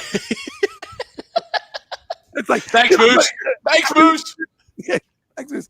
Greg, I feel like we hear that every week. Like, I swear, there was dudes in the secondary. I didn't even know who they were. I felt they were just pulling them out of Mike Trout's box. Hey, Mike, you're up there. Can you come out and play secondary for us, please? Yeah. By the way, I'm sure Fox wasn't supposed to show that one. Eagles are probably getting a nice little note tomorrow from the Gov and the mayor. Was that real? Yeah. Hello, Eddie Griswold. Eddie Griswold. Oh, Steve, you serious with that? You serious with those fans there? Clark, you serious with the fans today at the Eagles game? He'd want to know who 42 is. You mean Brian Dawkins? That's what's his face? Kayvon. So, but I mean, obviously, I think that's his first. I know he's played a little bit. Well, I thought he was talking about 41, which was that Kevin Seymour, who was new today. Seymour Butts. Oldest joke in the book. You know what? Speaking of too, and Kayvon Wallace, of everybody that played today, he did not have a tackle. What, Kayvon Wallace didn't? Brian Dawkins did not have a tackle. Just find it odd when everybody in the secondary, they were pulling dudes off the street mid-game, and dude didn't get a tackle. Dude, I told you, the one play 2 weeks ago, he's run down on special teams, and he runs right by the guy with the football. Where's Dawkins going? Thought everybody from Clemson was Dawkins. Where's Brian going? He's running. Oh, he's okay. See you later, buddy. Yeah. Steve, we're trying to figure out what happened to him too.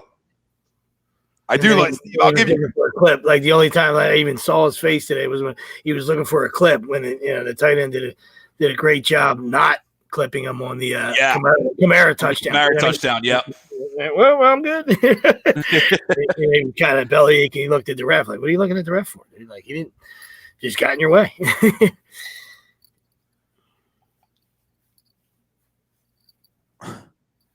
Alex Singleton has been playing well, yes. Yeah, he has. Yes, he has been playing well. For a guy that we pulled off, the top shelf of ShopRite, which he was probably stocking, he has played very well. No, yes, he has. Sorry, Sean. I don't know what you're trying to do. What you're trying to say, bud. When Sands is just cut off. Yeah, Alex, there was a Rieger spotting today. They did a good job of getting the ball in his hands. I still think he runs soft as shit for some reason. I thought even the one down the sideline later on in the game, I felt you cut that in and go house. You're 10 yards away. I feel like every receiver in football tries to cut that in besides like Cole Beasley. Like, you know what I mean? And that was a 40-yard crossing play. Yeah, exactly. And Boston Scott when he's not supposed to. No, he only had one other catch, Tom. So I was going to say, I was going to ask. He only had 3 touches. Guys, the toss to the left side that went like 30 yards in the fourth quarter, I think it was. 19-yarder. I got you. Yeah. Whatever it was. I mean, he had to play down the sidelines where, like, I feel like every guy cuts that back in. It seems like he's just convenient with avoiding the contact and working his way out of bounds. And it's like, dude, you got a chance to score, dude. Like, you know what I mean? Guys beg for touchdowns. Touchdowns get guys paid in this league. I don't remember that one as much as that's why I thought you were talking about the 40-yard play because I thought he did it on the 40-yard play too. So that would be two different plays then that and then he's just happy to go out of bounds, But what we were talking about, he did. No, he did. He just was like this. Yep. Hey guys, but when we were talking about Hurts, you know how Tommy, you were saying Hurts when he was rolling out and he was running, he moved quick. You know what I mean? Kind of getting around that edge. Whereas the opposite of Rieger, he doesn't look as fast as he's proclaimed to be. And I'm not saying he's slow, but he doesn't look like he's that pure burner that everybody made him out to be, which is kind of weird. No, he's not. I don't know where everybody dude, that's why the Big 12 can lie to you sometimes because it's so open. You know what I mean? It's so open sometimes it can lie to you a little bit. It is funny. He is in the Med 10 every week. Yeah, he is. And I don't know. Like I said, I don't know why he doesn't. I'm not saying I need my wide receivers going looking for contact. You know what I mean? Either, but I thought guys wanted to score in this league. Yeah. So, I could have been misguided. But even like that one, the pass down the sideline was like, why are you waiting? Who are you waiting for? Blockers? Okay. I don't know what you're waiting on. Go, be out. And then even the run down the sidelines was the same thing. He might have been pushed out a little bit on that one, but he could. I don't know. I just feel like there's, people bitch about getting the ball in his hands, but again, you see some of the explosiveness. No, definitely. But again, he's running wide open too. So I don't know. He's a hard one to figure out right now. Because it's I feel like he lives on Twitter in between plays. You know what I mean? Or when the defense comes on the field, it's like Jalen Reagor goes and searches Twitter, and he has this salty face. I call him salty. He always looks up. And to his defense, Carson's been bad this year, so it's tough to judge him because our quarterback play has been atrocious. You know what I mean? So it's tough to judge him on what this year is. You know what I mean? In fairness. No, it is because Carson has played like shit. So yeah, and they weren't going out of their way, as a coaching staff to get the ball in his hands either. You know what I mean? So once again, had some nagging, had a couple nagging injuries, missed some games too. So I agree with you. I mean, that's one of those years you just throw out. You know what I mean? You see, but like you said, the stuff you could see. You say, hey, listen, the separation. I don't see any separation. For this, world-class speed that we talk about. That everybody talks about. You know what I mean? All this stuff. You know what I mean? But they didn't put him in good positions either. So we'll see if if they're able to make adjustments with that these next 3 games. And start to use him a little more too. He wasn't returning punts today, which is, I don't know. I understand Greg Ward might be more sure-handed, but I don't know. You know what I mean? Just got to catch it to be short-handed. No, I'm saying in their mind. I know. This is why like I said, the guy took one to the house last week. I mean, what are you doing, dude? I don't. It's funny, like you said, short-handed. It's funny because they're putting him back here to catch. And notice they catch some of them balls, and you're like, let the ball go at the 20. It's like, bro, what are you doing? You're back there to catch it. If we wanted a guy to drop it, we'll put Jalen back there again. We wanted a guy to end up on the turf. We don't want it on the turf. We want you to come up and catch the ball. If I'm Dave Fipp, I don't know how I'm not losing my shit.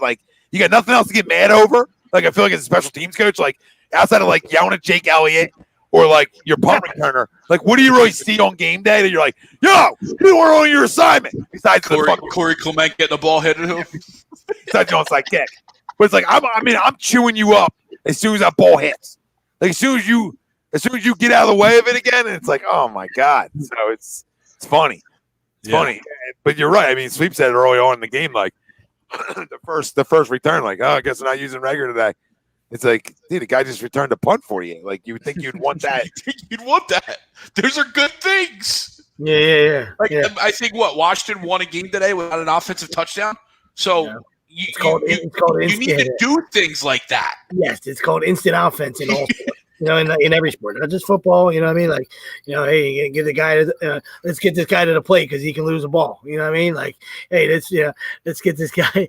Hey, this guy, coming off the bench can can make a shot for us. He's instant offense. You know what I mean? So it's just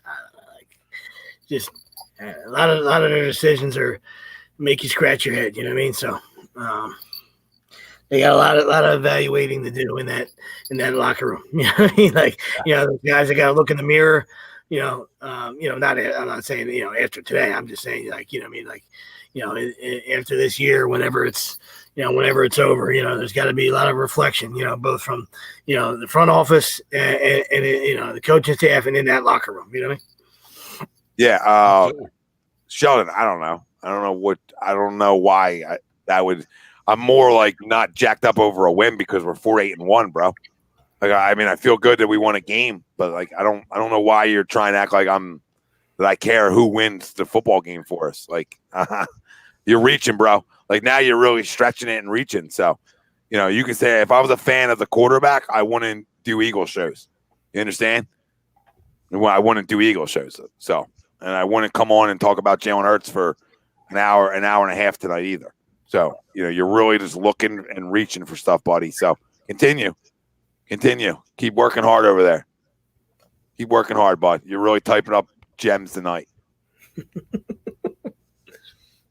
Yeah, Richard. I mean, 38-4 is a starter, but that's also college. A lot of guys have great college numbers. Ryan Leaf won a lot of games in college too. So, I mean, it's a different level, but he is a leader. He's always has been. He's a good kid. So, I mean, I'm not going to poo-poo him winning a lot of football games, but I'm just going to tell you, like, he's 1-0 as an NFL quarterback. That's what matters. I mean, Tim Tebow won a lot of games in college too. I mean, arguably the best college football player ever. If you know what I mean, like arguably. But we knew, we obviously couldn't scratch it here. And I'm not saying Jalen Hurts is Tim Tebow, but you want to use that same argument. Yeah, I don't know, man. I don't know why everybody's acting like this is for first place in the division. That's sort of like, you guys are like, Tom's not excited. Excited about what? Excited about what? We are 4-8-1. Our number one wide receiver looks like he runs with fucking cement in his shoes. Okay? We have a major quarterback issue here in terms of the money we owe next year, which means we're not going to be good next year then. There's so many bad things with this football team. So much disarray. And you guys want to run around on Broad today? Shit. That means you're just Carson haters. That's what that would be. Not an apologist. I'm good with the win. I love winning football games. But let's just keep it in perspective, you idiots. Jesus, God. You freaking guys. What town and house, Dion? Where's all the town in the house? Where's all the town, man? Jesus, God. Yeah, Tyreek, exactly. Go take a peek at the standings after the game. Everybody calm themselves down a little bit. But listen, Michael, I mean, he did make it work. I mean, the kid played well today. There's no debating that or down or doubting that. What's perspective? No, it's not about him working, Steve. It's about the money you owe to him if you want to be good next year, you jackass. You can't take dead cap hits when you're already $52 million over the cap. You're going to be playing with a bunch of fucking Travis Fulghams. I'm sure you would love that, and now get you all jazzed up, okay? But you'll stink. Okay, so I don't know. Doesn't matter who's going to win, but next year doesn't look good. In terms of money, in terms of being able to retain guys, in terms of being able to put a roster together. So this isn't like a day to be like running around all excited. Dion, I don't follow ESPN, bro. I watch the game. So where are all the hidden gems? Where, Dion? Where? Now we're loaded now, guys. This is what I knew was going to happen. This is what I told you we were going to win this week. We did this 2 weeks ago. We couldn't find 4 guys that are studs. Matt, we didn't talk about Marcus Hayes' article, but we did talk about that. Maybe there's something to all the things that have been reported over the years when it comes to Carson Wentz. So we did touch upon it. I'm not going to continue to touch upon it. So, yeah, it is what it is. Maybe there's truth to it. I don't know.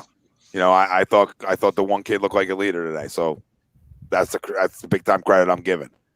I didn't even know about no article, so that was just me throwing that, just throwing it out there. You know what I mean? Just to you guys, just see how you felt about it, or I had no idea. And Marcus wrote something similar, but I hear you. It makes you think a little bit, from that end. No, it definitely does. I feel like Steve became a fan in 2017. I feel like Sheldon became a fan in 2017. I'm starting to feel that.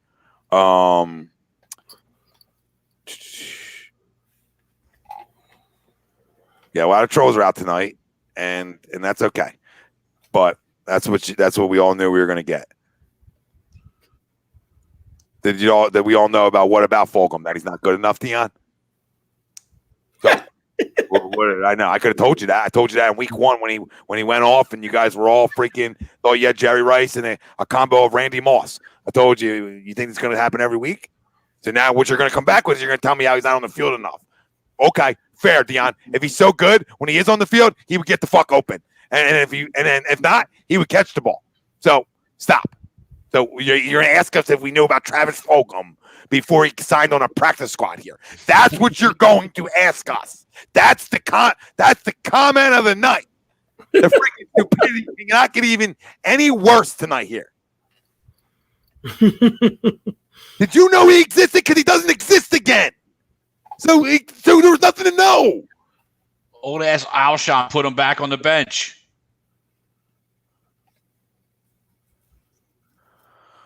What up, Pete?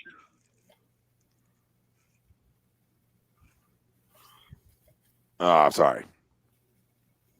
People are giving me headaches. Yeah, I mean, you would expect if Drew played that they would score more. Did you all know Hurts would do this? Do what? Yeah, I mean, yeah, I think we outside of winning, I think we all expected this exact game from him.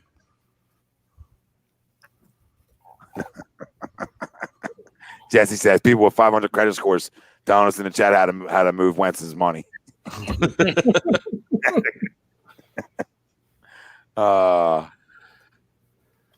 Yep. Who you telling me to stop calling out people's fan JP?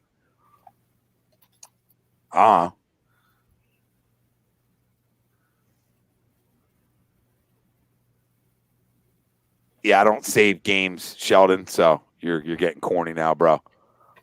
And leave my wife out the chat because then you can stop over. Yeah, it's a rough crowd. Makes you know you want to do a show because I don't understand. Like, I don't think these guys are excited about winning. I think these guys are just freaking clowns that obviously became fans not that long ago. And man, they want to know what to do with the success we had under Donovan and Andy all them years. These guys. So, all right. That's enough of that. That's enough of that. I can't do this anymore with this. I don't know why it's gotten this far out of control. I mean, JP, be stoked, bro. Be freaking stoked. Go run around fucking naked for all I care, dude. Like, sleep naked tonight, okay?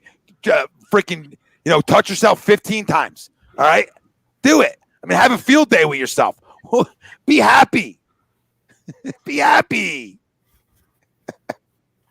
Be happy.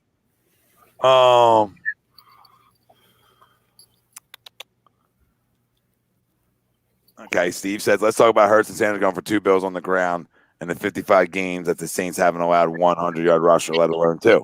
Yeah, and we're going to talk about that because, it's going to be a little easier to run the football on them when you do have the RPO and you do have the misdirection and you are able to make guys have to, like when guys have to stay on assignments all the time and not play free per se, it makes defensive jobs harder, right?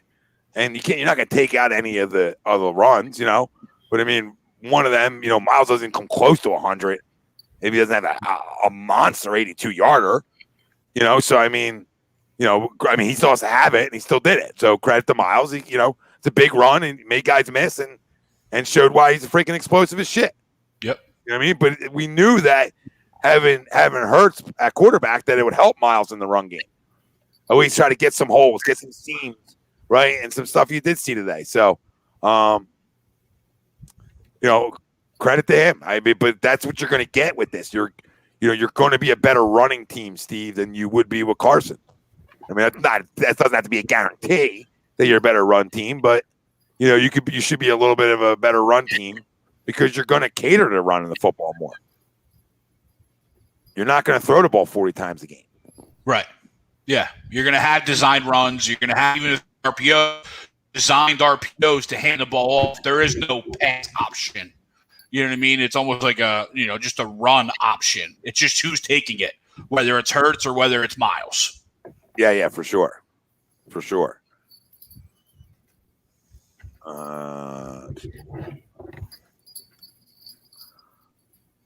Miles stiff-armed Malcolm Jenkins in the face for every Eagles fan on his way an 82-yard run. Yeah, he did. Yeah, he did.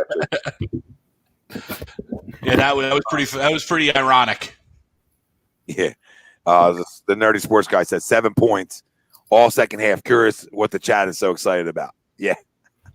I will say, though, that 7 points and that drive to put that 7 points in was a big drive for Jalen. You know what I mean? That was that winning time. You know what I mean? And can the Rook do that? And he did for this game. You know what I mean? That was a big drive and big 7 points. But, yeah, we didn't do much the rest of the second half. No, you're right. And like you said earlier, Greg, when we were talking, you're like, there is positive. Like the defense played really well. Josh Sweat is a young kid that, that we want to be good, had a pulse today. Derek Barnett, I thought, looked good today. Devon Hargrave had a pulse. Devon Hargrave had 2 sacks. So, I mean, guys, played better today. Now, granted, his name got thrown up. Duke Riley and Alex Singleton played well today. Duke Riley got the interception. I think he was the one that recovered the onside kick, too. Duke Riley was all over the field. It's he had 5 solos and the pick, and felt like he was all over the place. Yeah, I don't know if he came up with that ball at the end. I don't know how the Eagles got that at the end. There was like 2 Saints guys hovering over it. I mean, like, incredible. This is what I'm going to do, guys, because I'm going to go take a piss. At the bottom of that dog pile, that was incredible. This is what I'm going to do. I want to take a piss, but there's I think they win Sunday. There's a clip up here. I'm going to let play as like a little commercial break for it, then it's going to pop right back on to you guys. So we'll play the clip so the people who want to claim stuff, they can hear it. Then we'll come back and continue this great time. But sorry, I was reading another comment that I wanted to I think I missed it. Bowser, I didn't see Doug's presser. I'm in Florida, so I didn't see it. Supposedly he was non-committive, didn't answer questions really about Jalen, and just pretty much was talking about it was a team win. And I already know people are looking deep into that, so we'll see where that goes from here. I just think it's coach speak, but that's just my personal opinion on that. But this will just come right back to you there, so I don't have to end this. All right. But it just gives you like a little breather, and then people can hear stuff for themselves, and because they don't listen, so maybe listen to this. I think they win Sunday because I think they're going to run the football. I think you're going to see a ton of RPOs, a ton of read options with Jalen and Miles, etc., and they're going to run the football with not only their quarterback but with their running backs. And you know how you hit a defense in the mouth? You run the football. You know how you beat one of the better defenses in football? You're able to run the football. And what better way than a little misdirection that I don't care they see Taysom Hill at practice. I don't care. Every player is different. You know what I mean? Every guy's different. And now you got to see a guy in the game. And I think Taysom Hill is a great athlete and does some really great things. But I don't see him spinning all over us. Make sense? Like, I don't see a spin party from Taysom Hill. I'm sorry, I just don't. Could he run all over us? Sure. But do I see him spin the rock all over us? No. So, we key in on slowing him down and Kamara, then I think we have a chance to stay in this game. And not because it's like a homer pick. I want them to lose. You know what I mean? I just know how this city operates. And guess what's happened? Guess what's happened? Guess what will happen too? We have a quarterback controversy, air quote. And what way to make that even better than beating a defense and a team like this with Jalen Hurts? What would be more Philly than winning this game? There isn't much. Now, am I putting my reputation on it? No. You know what I mean? I'm just saying I think this is the type of game they come out and they win. They get a spark. You know why? Because what helps out when you're this bad, what helps out your offensive line and your skill position players? A quarterback that is willing to run around, right? Is willing to run around and make plays. That's how you stay in a game. Because things break down in the secondary. Like Bruce Arians said on a Tampa station this past week. Like, we can't cover guys for more than like X amount, like 3.5 seconds. It's like impossible. Like, after you get past that, we can't cover guys. It's not realistic. So you guys got to get home. I'm talking about his front. You got to get home. You know what I mean? And the one decent thing about Jalen Hurts right now is fresher legs, right? And a guy probably more willing to run around because he hasn't had his head kicked in all year. You know what I mean? So guys, like, he's naive to it. So he'll run around, and I bet you make some plays. And guess what happens? You make some plays, you extend drives, right? And then now you're in a football game. It's the NFL, guys. You know what I mean? It's the NFL. It's a week to fucking week league. The league's crazy. And there it is. Spelled it out. To a T. To a T. That's just how the NFL works. You know, and of course it would happen this way in Philly. Because what else? What else? This is why we can't have nice things, right, Sweeps? You ain't kidding. That was a blueprint. If I ever heard a blueprint, that was pretty blueprinty. I was going to say blueprintish. Adding all kinds of stuff at it, but I mean, I guess Tom had enough. He snapped, and he wanted to. He wanted to play his receipt. He wanted to play his. Right? So well done, Tom. We know what you did, and how you did it. And hey, listen. Sometimes, what do they say? Heavy is the crown, right? Heavy is the crown that the king wears, something like that. So. And I know Marquise was in the chat saying we've been calling for the run speak. I'm like, yeah, call run for 2 years. Like, come on, let's 36 runs to 30 passes. I think we all kind of thought that would be about the ratio. You know what I mean? Especially because, that's what Jalen does. He's not going to, at this level right now as a rookie, he's not going to complete a high percentage. He's not. Could he develop into that? Very, very possible. Very possible. Well, I don't know if it's, no, I hear you. I don't know. Like I said, it depends.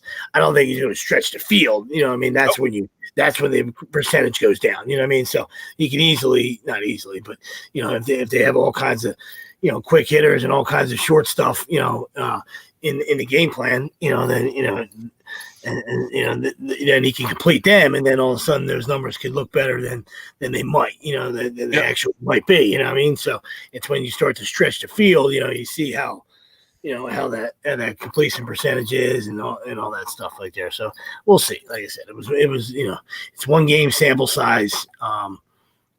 Eagle fans, should have been excited about today, and like we talked about last week, that was an exciting 8 minutes or 9 minutes, whatever it was last week with the Packers. You know what I mean? Like, so you built off that, and then you came into this week and you got it again, but the only difference was you were able to get a win. You know what I mean? So right. That's the excitement should be there. Absolutely. I mean, it's just, like I said, I think it's just a case of, one side is, we told you so's, and the other side's, full of the, the hatred, and they just there can't be, that middle ground is, there's a lot of people that are in the middle ground that are Eagle guys, and there always will be, so the people that are haters, say that they are, and the other side, I told you so's, or, say they're Eagle fans as well. You know what I mean? But, I don't know. I think they'd rather be right. Yeah. Absolutely.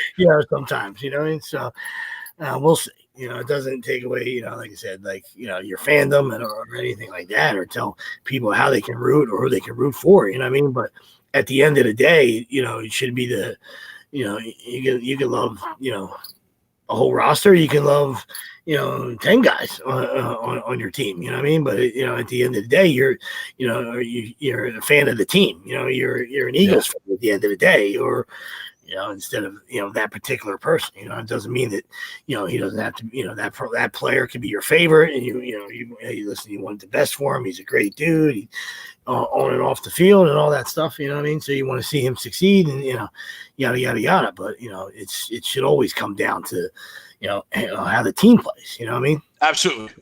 No, there's no question.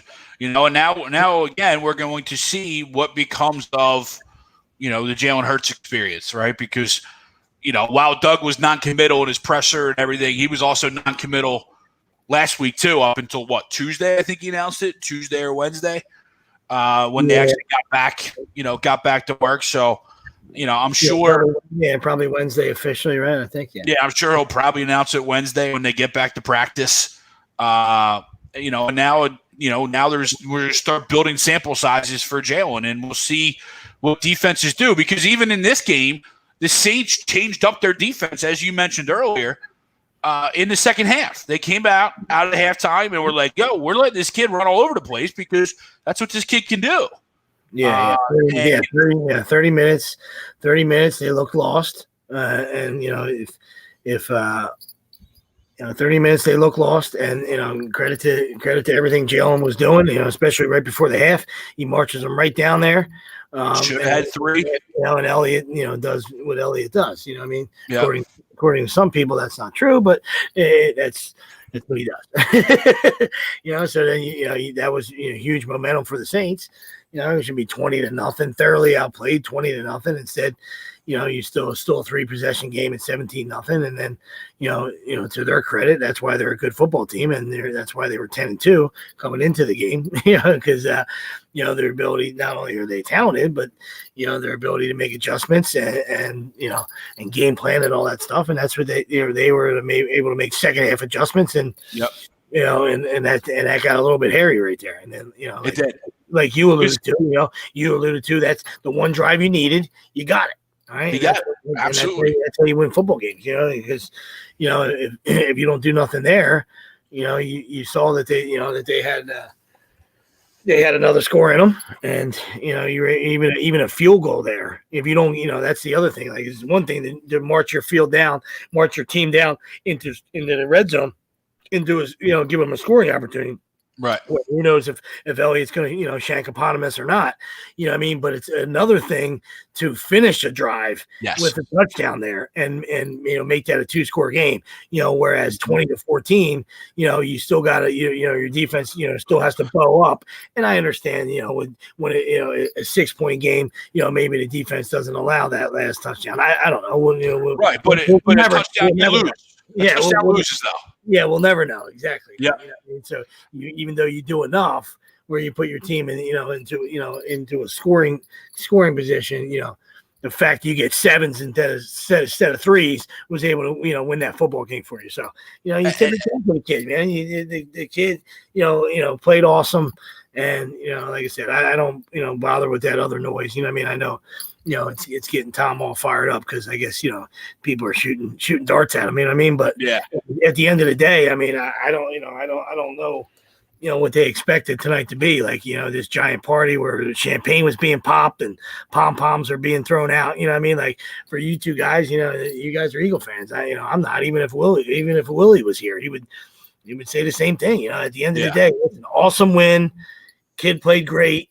And you're still 4-8-1. You know what I mean? With a lot of work to do. You know what I mean? Like with a lot of work to do. You got to still win. You still got to win like the next 3 and still get help. You know what I mean? Because that was a huge win. For the Redskins today. You know what I mean? So even though you control your own destiny because you play them, you know what I mean? Like next week's big. You know what I mean? So enjoy it. Bask in it. And put in the rearview mirror because now you got the Cardinals. Now you got to go to Arizona and see if you can duplicate today's effort on the road, you know what I mean, and try to control a guy like Hassan Reddick, who was all over the field today, had 5 sacks today, you know what I mean, 5 sacks today. So you got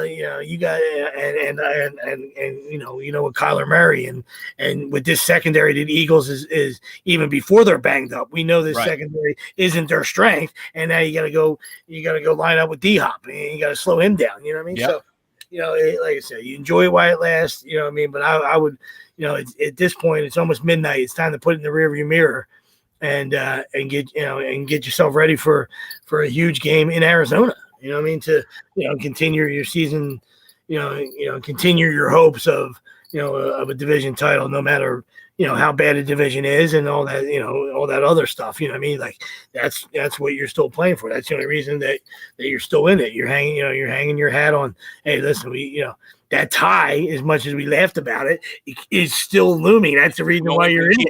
You know what I mean? That's the reason why you're hanging by a thread here, because you win. You win the next 3. You're 7-8-1. And you only need the Skins to you need the Skins to lose 2 out of 3 or something, because I don't know what because exactly, because then they'd be 7-9 and you got them because of the tie. So.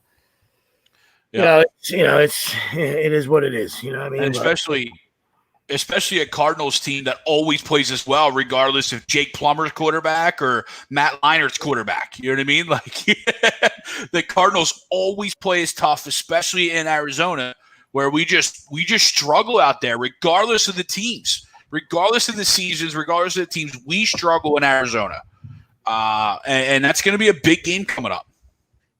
Yeah. Listen, a real big game. I tried to compose myself a little bit here because the comments, again, were getting a little too out of hand before I freak. Step away.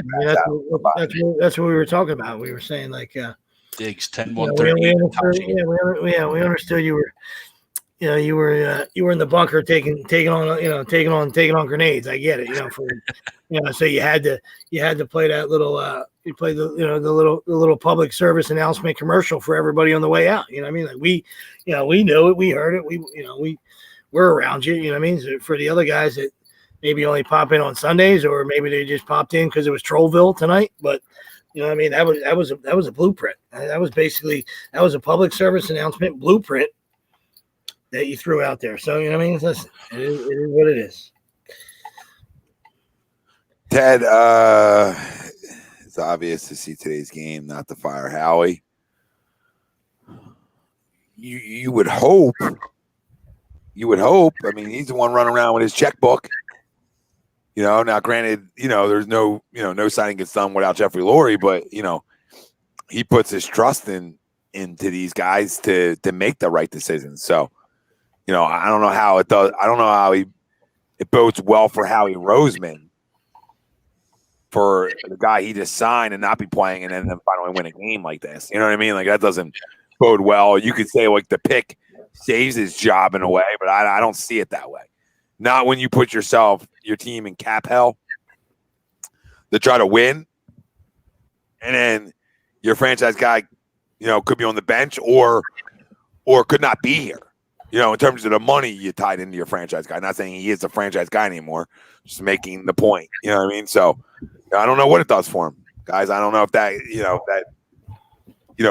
makes him on the chopping block. I don't know.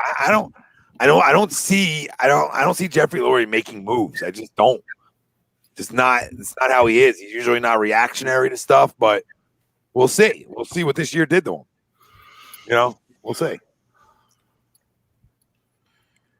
Yeah, like I said, the next 3 weeks are huge. I mean, to answer that question properly, I mean, you have to see, where the next 3 weeks go. JP, you can think he's the future all you want, and nobody's telling you to not think that. I mean, I just said, on the way back up here to a friend of mine that kid's been a winner everywhere he's played, and wasn't just like a fluke. He won just at Alabama. I mean, he won other places. So, nobody can say a bad word about him. And what Miles said after the game is, He's telling, and I know it's speaking in the moment, so you don't want to read it out of context, but he said he's a natural leader, and it's what we needed. Fuck, you know what I mean? Like, okay, like, but to be honest, that's all stuff we knew about Jalen. Yeah. You know what I mean? Like the way he handled the situation in Alabama and not, taking his ball and running away right away. He did it. We said when he drafted him, the kid himself, huge character. Kid himself is rock solid. But you're right. That is telling. That's what we needed. That's the part that's telling. I mean, I sat and told Lennon tonight. I said, in the first half, whatever. At the end of the first half, I said, "This is why I really like this kid." Because I could see like some of the leadership abilities showing their face on camera to you as a viewer. You know what I mean? Where you don't hear them mic'd up. You know what I mean? You're just seeing body stuff, and you're like, okay, And then I said I do like him because of his. And I do like his skill set. I do like that he's a worker. I do want them things, and a kid who's never had it really given to him per se, right?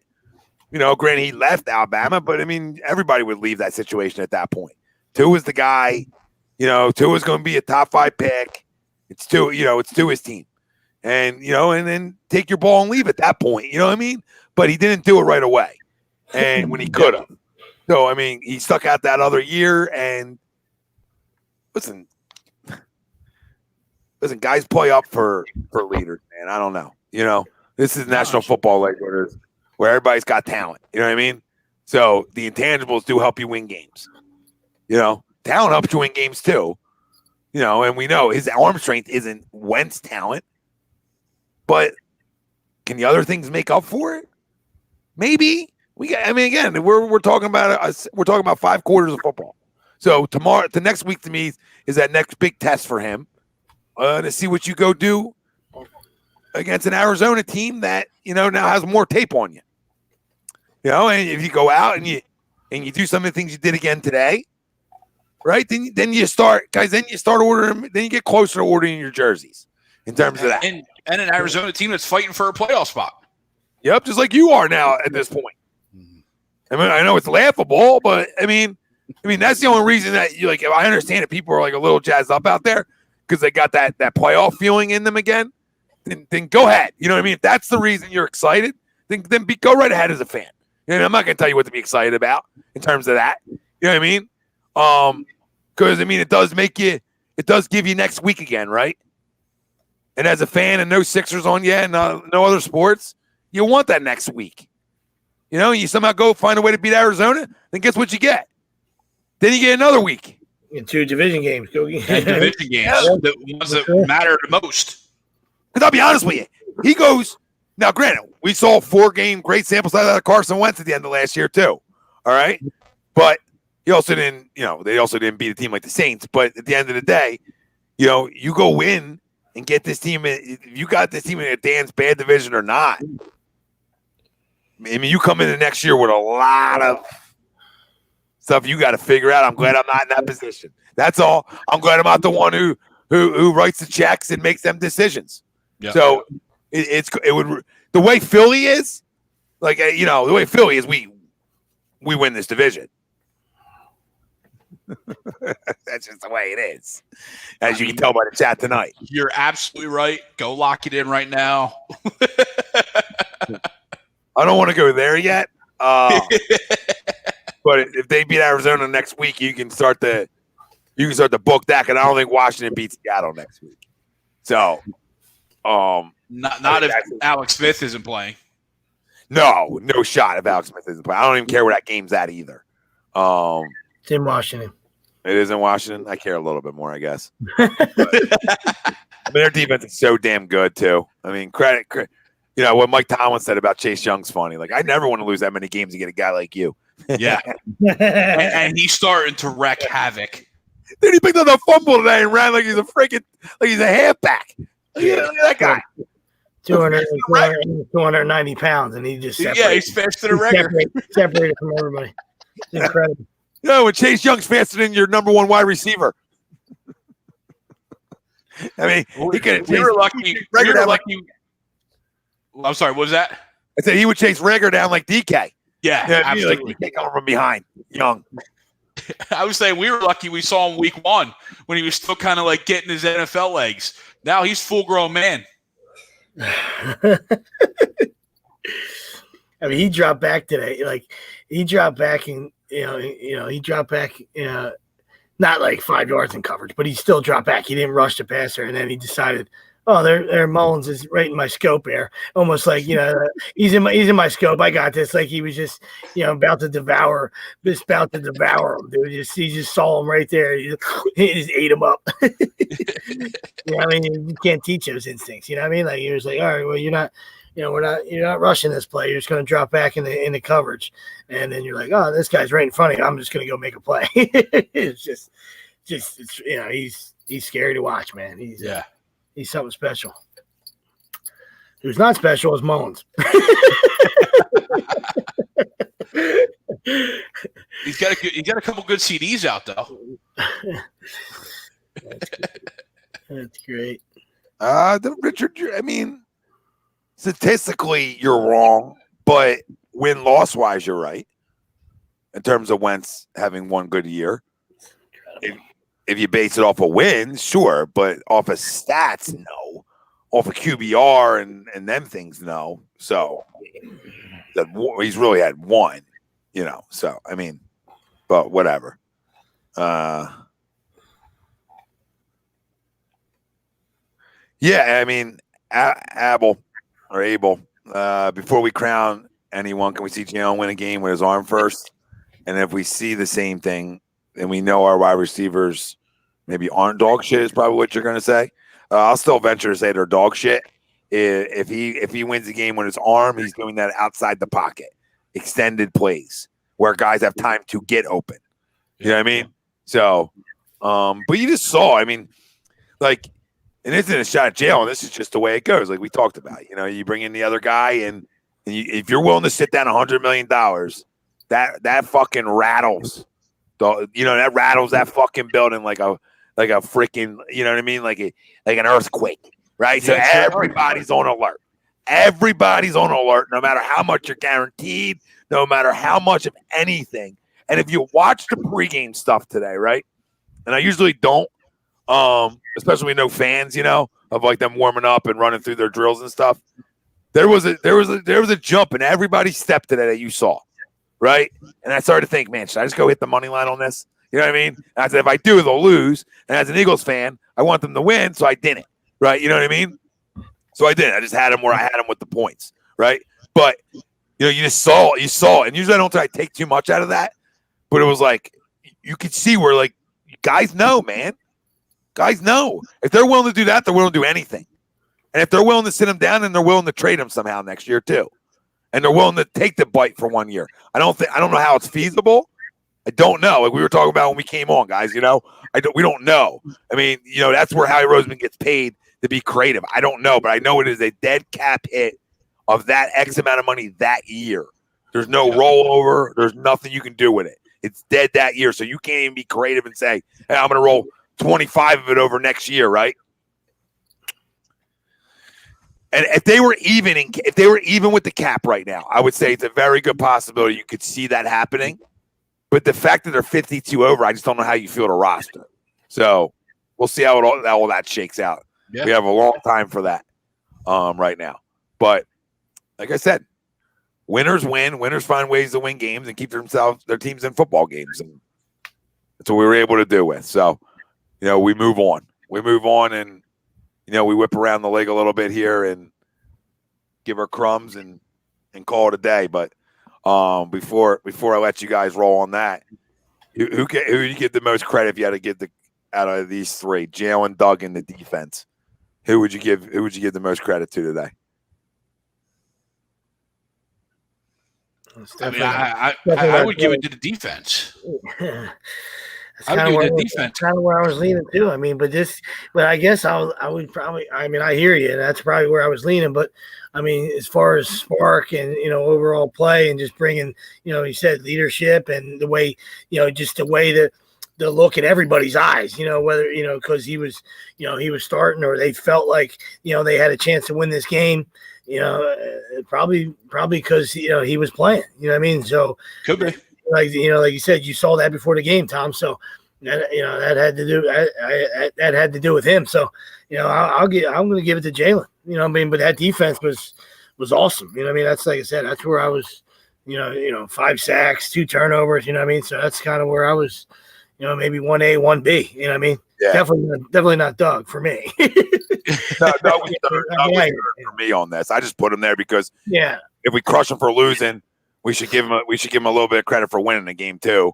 So I had him third because outside of the defense and Jalen, there really wasn't anything for me to like really put on besides like Miles. I guess I could have, but I'll go with Jalen too because I listen. We watch a lot of quarterbacks play in this league, and a lot of quarterbacks who look like they play scared, and a lot of quarterbacks that are like deer in headlights. Right? We saw Sam Darnold, first overall pick, talk about seeing ghosts. Yep. Yeah. But we've seen all that, and I watched a second round guy that's not supposed to be anything like what he's, guys that have drafted a lot higher than him. And look like he's been playing this game at this level a long time in terms of composure. That's all. Composure. So, I'll give it to him first and then the defenses too. But Doug would be third. Doug would be third for me because if he's going to get credit, get hammered for losses, then we'll give him credit for wins too, even though it's a mind fuck because you're like, But this is why we talk about the RPOs aren't going to work with Carson Wentz, guys. If you don't respect him to hold on to that football, it's a wasted play. It's a wasted play. So, it's just people say like, oh, well, the playbook opens up because it hurts.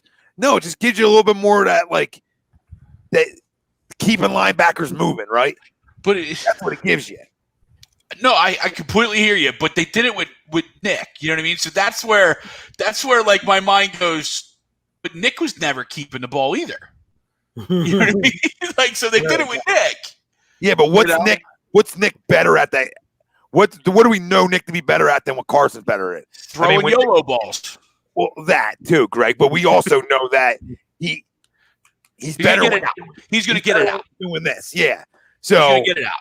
If he's pulling it, the ball's released. You're absolutely right. Absolutely. And let me clarify. Me taking the defense isn't a knock at Jalen. You know what I mean? But the Saints are a high-powered offense, and you in theory, shut them out for a half, and then in desperation, they still only scored 20 points. You know what I mean? So that's where, and they, that's not a knock on Jalen. Yeah. I thought Jalen played really well, but I'm going to go. I went defense. Yeah, that's why I was like 1A, 1B. You know what I mean? Like I said, the defense was outstanding. Yeah, just what Jalen brought to the table. Just the intangibles and everything else. You know what I mean? Just one of like I said, everybody looked different today. You know what I mean? From if there was fans, from the guy selling peanuts and cotton candy to to the beer guy to the 53rd player to the guy cleaning up trash after the game. Everybody looked different. Everybody thought today it was going to be different and was ready for some Eagles football as opposed to the last couple of weeks where it's the doldrums. You know what I mean? Oh Christ, what's today? The Eagles even playing today? Like, might as well just go to ShopRite. You know what I mean? Well, I think everybody felt like the old game day, right? It's like hey, what day is it? It's game day. Let's get fired up. It's game day. Everybody was fired up today, as opposed to all right, game day. It's game day. Yeah. We're here again. You know what I mean? No, you're absolutely right. Everybody had a pep in their step. And Fletcher was a monster. No, he was. Well, guess what? When the $100 million guy on the other side gets the one guy gets hit, the other guy's like, "Oh, hello, I'm still here." Am I going next? All my booty calls are up here. Where am I going? Yeah, I mean, no, right. We already talked about how slow Jalen Reagor looks, so I'm not gonna circle back here in the crushing him anymore. Yep, Bobby. Everybody did look different. The only guy who looked the same was Jake Elliott. Absolutely. Yeah. Man, boy, Bobby. The $100+ million player says anyone can find the bench if you don't play well. Yep. I mean, that's just how it goes in this league, man. Listen, everybody talks about accountability in this league, right? You know, give Doug Peterson credit for accountability. Because if you think that decision was hard for him to, you think that decision was easy for him to make, you're totally misguided. Being his relationship as long as it's been with Carson. So if you think that was an easy decision, you're misguided, and give him credit for being able to for pulling it. Now, do I think it was 2 weeks too late? Probably, but you still have to. You know, that's why it's hard to do. That's why it was 2 weeks too late, because you want to keep running them out there and believe in them. You know what I'm saying? And then he came to the point where he just couldn't do it anymore and look guys in the face. You know what I mean? He goes back, he watches tape, and he said, all right, this guy is missing stuff. You know what I'm saying? He is missing stuff, and there's other things to blame. But, you know, so that's why you go and you make the move. And you know, kid came and played well. So I'll go Jalen 1 in that, defense 2, Doug 3. And I would put Miles 4 in that because I thought Miles did have a good game today. So. Yep. What does Lord say? Fletcher Cox does need to have some respect on his name with all the mess y'all talk on him. I don't know anybody talks mess on him. We hold him high. I hold him to a high standard, like I thought we were supposed to do every athlete here, and especially ones, Lord, that are getting paid his kind of money. You know what I mean? Just like we're doing with Carson. Just like we're saying, hey, here's the bench, buddy. Yeah, right. Maybe you should have did it earlier, but that's Monday morning quarterbacking it. All right, it's Monday morning quarterbacking, so I don't want to do that. And you're going to say, if you don't think it has to go up the ladder too for that move to get made, then you're all wild too. If you don't think that has to get checked off by the GM and the owner to pull that move, I just don't know how that move gets done without it. If you want to do it, you know what I mean? Mm-hmm. For that position, even though I don't necessarily have to agree with it, but that's where it was. That's what it was. No, and I was just gonna say to that, we've sat here Sundays and said, even doing live reactions, hey, maybe it's time to switch it up here. You know, going back a couple of weeks. So absolutely, it should have been done sooner. But to your point, yeah, I mean that's a tough decision to make, especially with that position and with the contract and the money owed. I mean, it's just the reality of it. No, it is. All right, boys, Crumb of the week. Yeah, buddy. Yeah, I got a couple. I'll start. I'm going to go to the college ranks for a couple. I'm going to first start with college football and the LSU Tigers. You guys are atrocious this year. You're bad. And all of a sudden you want to come out and impose your self-imposed postseason ban. You know what I mean? You just won your fourth game. Granted, you know, a flying shoe helped that a lot. But you come out before the game knowing you were probably you might have won, but it was a bad year. Let's pull the self-imposed ban this year to just kind of like sneak under the radar, so when things are back to normal next year, we're good to go. Nothing to see here, NCAA. Now, I think it's a whole crock of crap. You know what I mean? Who cares about the, OBJ and that, right? I don't care. But, come on. That's crock. Fraud talk. What's that? Fraud talk. Yeah. And same thing with Michigan. Pulling we have COVID. We're not going to play. We have COVID issues. We're not playing Ohio State. That cancellation was coming 3 weeks ago because you knew you weren't beating them on the field. The only way for you to hurt them would be to cancel the game and not allow them to play.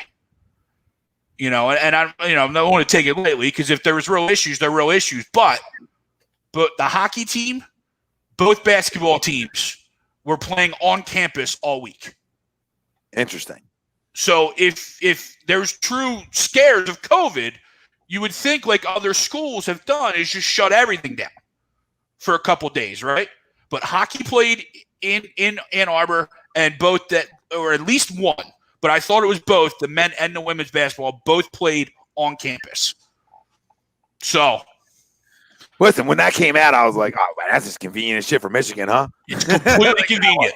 Completely convenient. It's been a shithole year. Jim Harbaugh just doesn't want to have another loss to Ohio State on there. It's been a shit tenure. You know what I mean? So it wouldn't surprise me. I mean, I just can't believe how it's possible, but I hear you. I mean, it wouldn't surprise me. And it's right up, right up his alley. You know what I mean?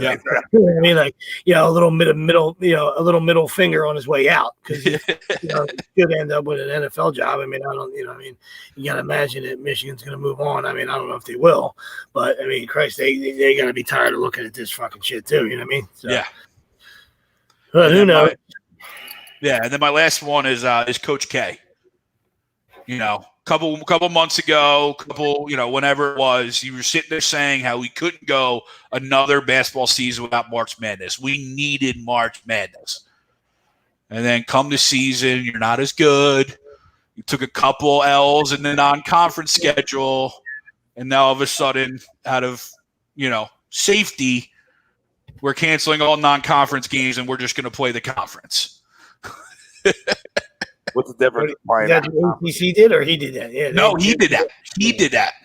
He canceled all the non-conference games that were left. I don't think there's many left. But again, you're just, you realize you're not Duke this year, and you're not rolling, Sisters Marys of the poor. And now you're gonna be like, yeah, maybe we need to step back, get ready for conference play. I need a couple more nights to practice. I just don't know how, college sport, the higher ups aren't more involved in some of these things that certain people can do, but others can't. Not comparing the Michigan thing to that, because anybody, that gets the wording that they got an outbreak, it cancels. But I still smelled that one being fishy as fuck, because you just know the rivalry, and you know the way Harbaugh works. But and I know, Penn State, the kids on Penn State have been bubbled. I was, my dad really follows more than I do, but he's like, Sean Clifford's like, I haven't seen my girlfriend in 2 months. He's like, we're here. Penn State's played every game. They've had zero, so at least at Penn State, and I'm sure it's every other school too, they are bubbled as a team. You know what I mean? And obviously some teams are doing it better than others, right? I mean, it sucked because it was senior day on Sunday, and they brought the parents in before the game to take pictures at a distance. But then they had to leave to watch it. They couldn't even spread out because of the state orders. But it's just you have a stadium that fit 110,000 people. You couldn't spread 50 people around the stadium. Maybe the parents. Maybe pay that fine. Maybe pay that fine for the senior day. You know what I mean? So I understand that. Like I said, the whole thing is a slippery slope, and I get absolutely. I'm just saying I get what you're saying. I'm not trying to even play devil's advocate. I'm just saying maybe in the beginning when Coach K was talking about March Madness, it was because nobody kind of knew what anything was. I don't know. Who the hell knows? But I hear you. It does seem convenient. You know what I mean? But. You know what I mean? But I don't know. It does suck. You know what I mean? We're all ready for it to be bye-bye. Yeah. For me, you good, Greg? Yeah. Thank you. Yeah. No, you're good, bro. For me, we'll go positive first, and then we'll go back to the segment. Our thoughts and prayers, everybody here at A2D Radio, for Keontae Johnson from Florida basketball player. Collapsed yesterday, just kind of flashbacks to Hank Gathers, Rashard Lewis, two guys, when I was growing up, and unfortunately, we know how how those story ended. You know what I mean? So, our thoughts and prayers with him, and to his family, and get well, and hoping for some good news out of Gainesville. You know what I mean? Absolutely. But as far as Crumbs, to get back in the segment, is for me it's Adam Gase. He could be on this. He could be on this all year. You know what I mean? With the he could have been on this all year for his whole tenure as a head coach. Period. You know what I mean? You know what he did in Miami and what he's doing in New York. He's a disgrace. You know, he's a disgrace. But this week particularly, you're going to fire Greg Williams with a straight face. You know, hold yourself. I don't mind you in firing Greg Williams. That's an atrocious call by Greg Williams. You know what I mean? Like, don't get me wrong. I'm not even going to bat for Greg Williams, right? But you're going to use that dude as a scapegoat in an 0-12 season. You know, like if you're going to do that, then follow him out the door. You know what I mean? Like fall on the sword and say, hey, listen, Greg, we're going to have to go out, buddy. So, you know what I mean? I got it. That was bad, buddy. That was bad. I got to take, you know, I'll go out the door with you though. All right. So there's only 4 games left. And if I'm going to do it, I'm going to go out the door with you. I'm not going to say like, I didn't hear. I was talking. That's what he said, because he can hear as a head coach. He's got the headset on, and he can hear the calls that are being played, called. And he was saying that somebody was talking to him. There's 5 seconds left. Dude, who the hell's talking to you? You don't hear that the 0 blitz was called. You know what I mean? Like, you call timeout and say, hey, buddy, are you out of your mind? You know what I mean? We're gonna put a rookie corner on an island against one of the fastest guys in the league, and he can only run one route. He can only run one route to begin with, and he's going to run a go route. The game's on the line. You know what I mean? Oh my goodness gracious! So it was just the whole situation. Obviously, we know it's a shit show, but it's just, Adam Gase is an absolute disgrace, and he better not get a job. He better not get another job for, and I know somebody will hire him as a coordinator because that's what this league does. It's retread city. You know what I mean? But he should be out of the NFL for a minimum of 5 years. You know what I mean? And I don't even know if I ever let him back in. And that's how bad. That's how weird, and that's how atrocious he's been, and that's how just weird, just a weird guy he's been. You know what I mean? Like, I'm sure you open up that closet and fucking skeletons are gonna just fly out. They're the only team in football to score on every one of their opening drives. Isn't that crazy too? Yeah. So it's like, the draw ups all week, which we talk about with coaches, right? Like he does a good job, plays, and then nothing works the rest of the game. Just keep rolling through the script. That's why he said somebody was talking to him with 5 seconds left. Yeah. Oh yeah. Straight face. Hail Mary situation. Straight face. Like, who was it? That guy gets fired first. I think before Greg Williams gets fired, whoever this dingbat was talking to me, if this was true, I'd say, hey, dingbat, back your shit.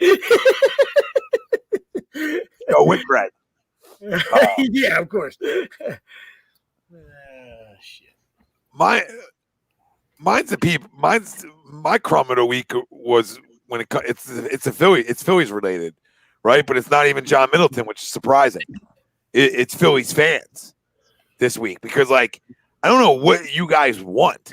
Like, this is not a destination right now, and to have a guy who's a pro's pro and has been the world and has won 2 World Series and been to 3, and I don't care how long indifferent between them, still done it, and a guy who's respected as a baseball guy around baseball, and a guy who's known to go all in to win in most places for the most part, or at least willing to make the big move to get you to where you want to get to, and then to believe that, well, for him to come here, there must be that the trust between Middleton and Dave Dombrowski. And the only thing I can think about with Middleton wise is that maybe he's willing to spend money if he trusts the guy who's spending it for him, right? And maybe he will trust Dave Dombrowski to spend money like we thought he was going to because he trusts the guy spending it, right? Doesn't have to get on his own private jet to go get Harper. Dave Dombrowski could probably get that deal done himself, right? Yep. So, like, the little things like that, right? Now, then there's people out there. Dombrowski's name holds more weight than Matt Klentak. Absolutely. To your point. Two-time world champ. Pat Gillick. Two-time world champ. I mean, got there with the Tigers. Yeah, I mean, they didn't win it, but two-time world champ. I mean, got there with the Tigers. I think the Expos back then, when he was with the Expos, they had a couple good years. I mean, I don't think they were, atrocious back then, 87 to whatever it was. You know what I mean? So I'd have to, look it up to be exact. I mean, just spitballing here. I mean, the guy's, won, everywhere he's been. You know what I mean? That's got to be they'll ever won. Like, you guys want to trust them? They couldn't even get the guy that homegrown in Baltimore to sign here. And you're going to trust these guys, these assholes anymore? So as a business owner, I give John Middleton credit for going to get a baseball guy, okay? And going to the guy that everybody was like, yeah, Theo Epstein was the guy that everybody got excited about. But again, it's not a destination. And to be able to get, and because of a COVID year and because of Nashville not getting a major league franchise right now, Dave Dombrowski has a few years. Mm-hmm. So why not try to go win it? We've been talking about for the last 2 years how you can't be half in, half out. And they make an effort to try to go more along the lines of we're all in, and your people upset about it? Or is going to trade all your prospects? What prospects, guys? There's nobody to trade. And look at Boston.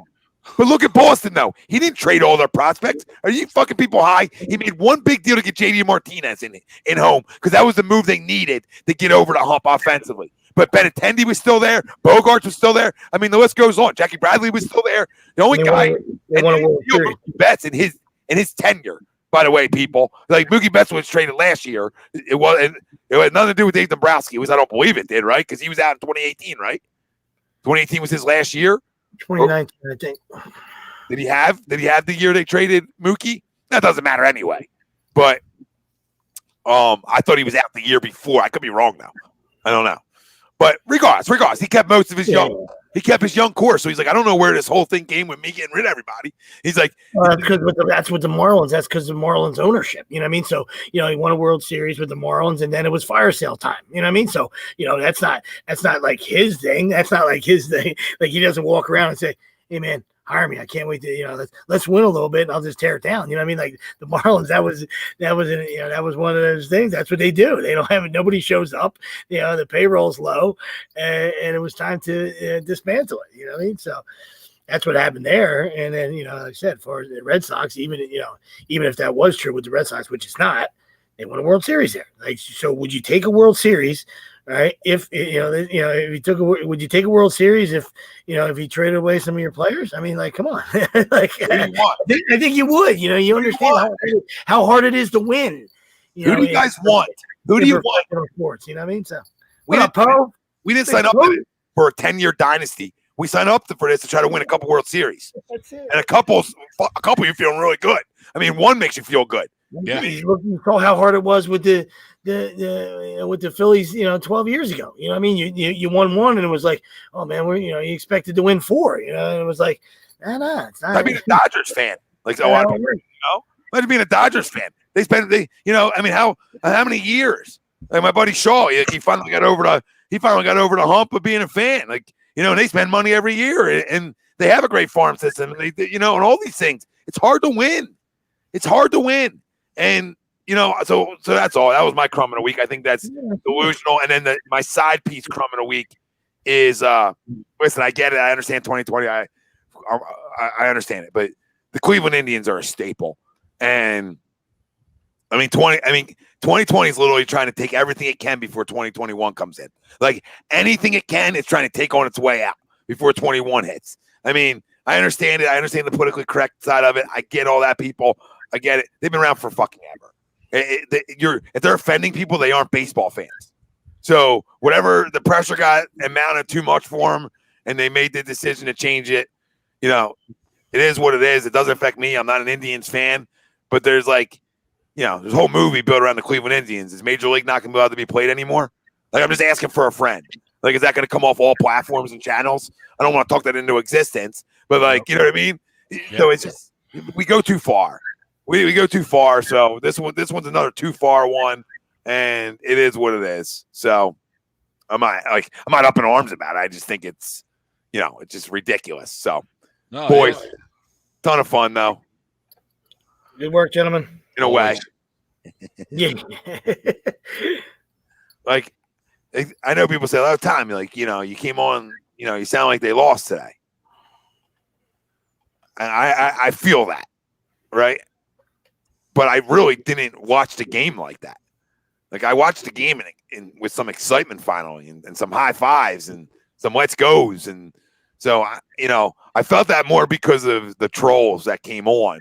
But I felt like when I opened the show at the beginning, I didn't feel that way.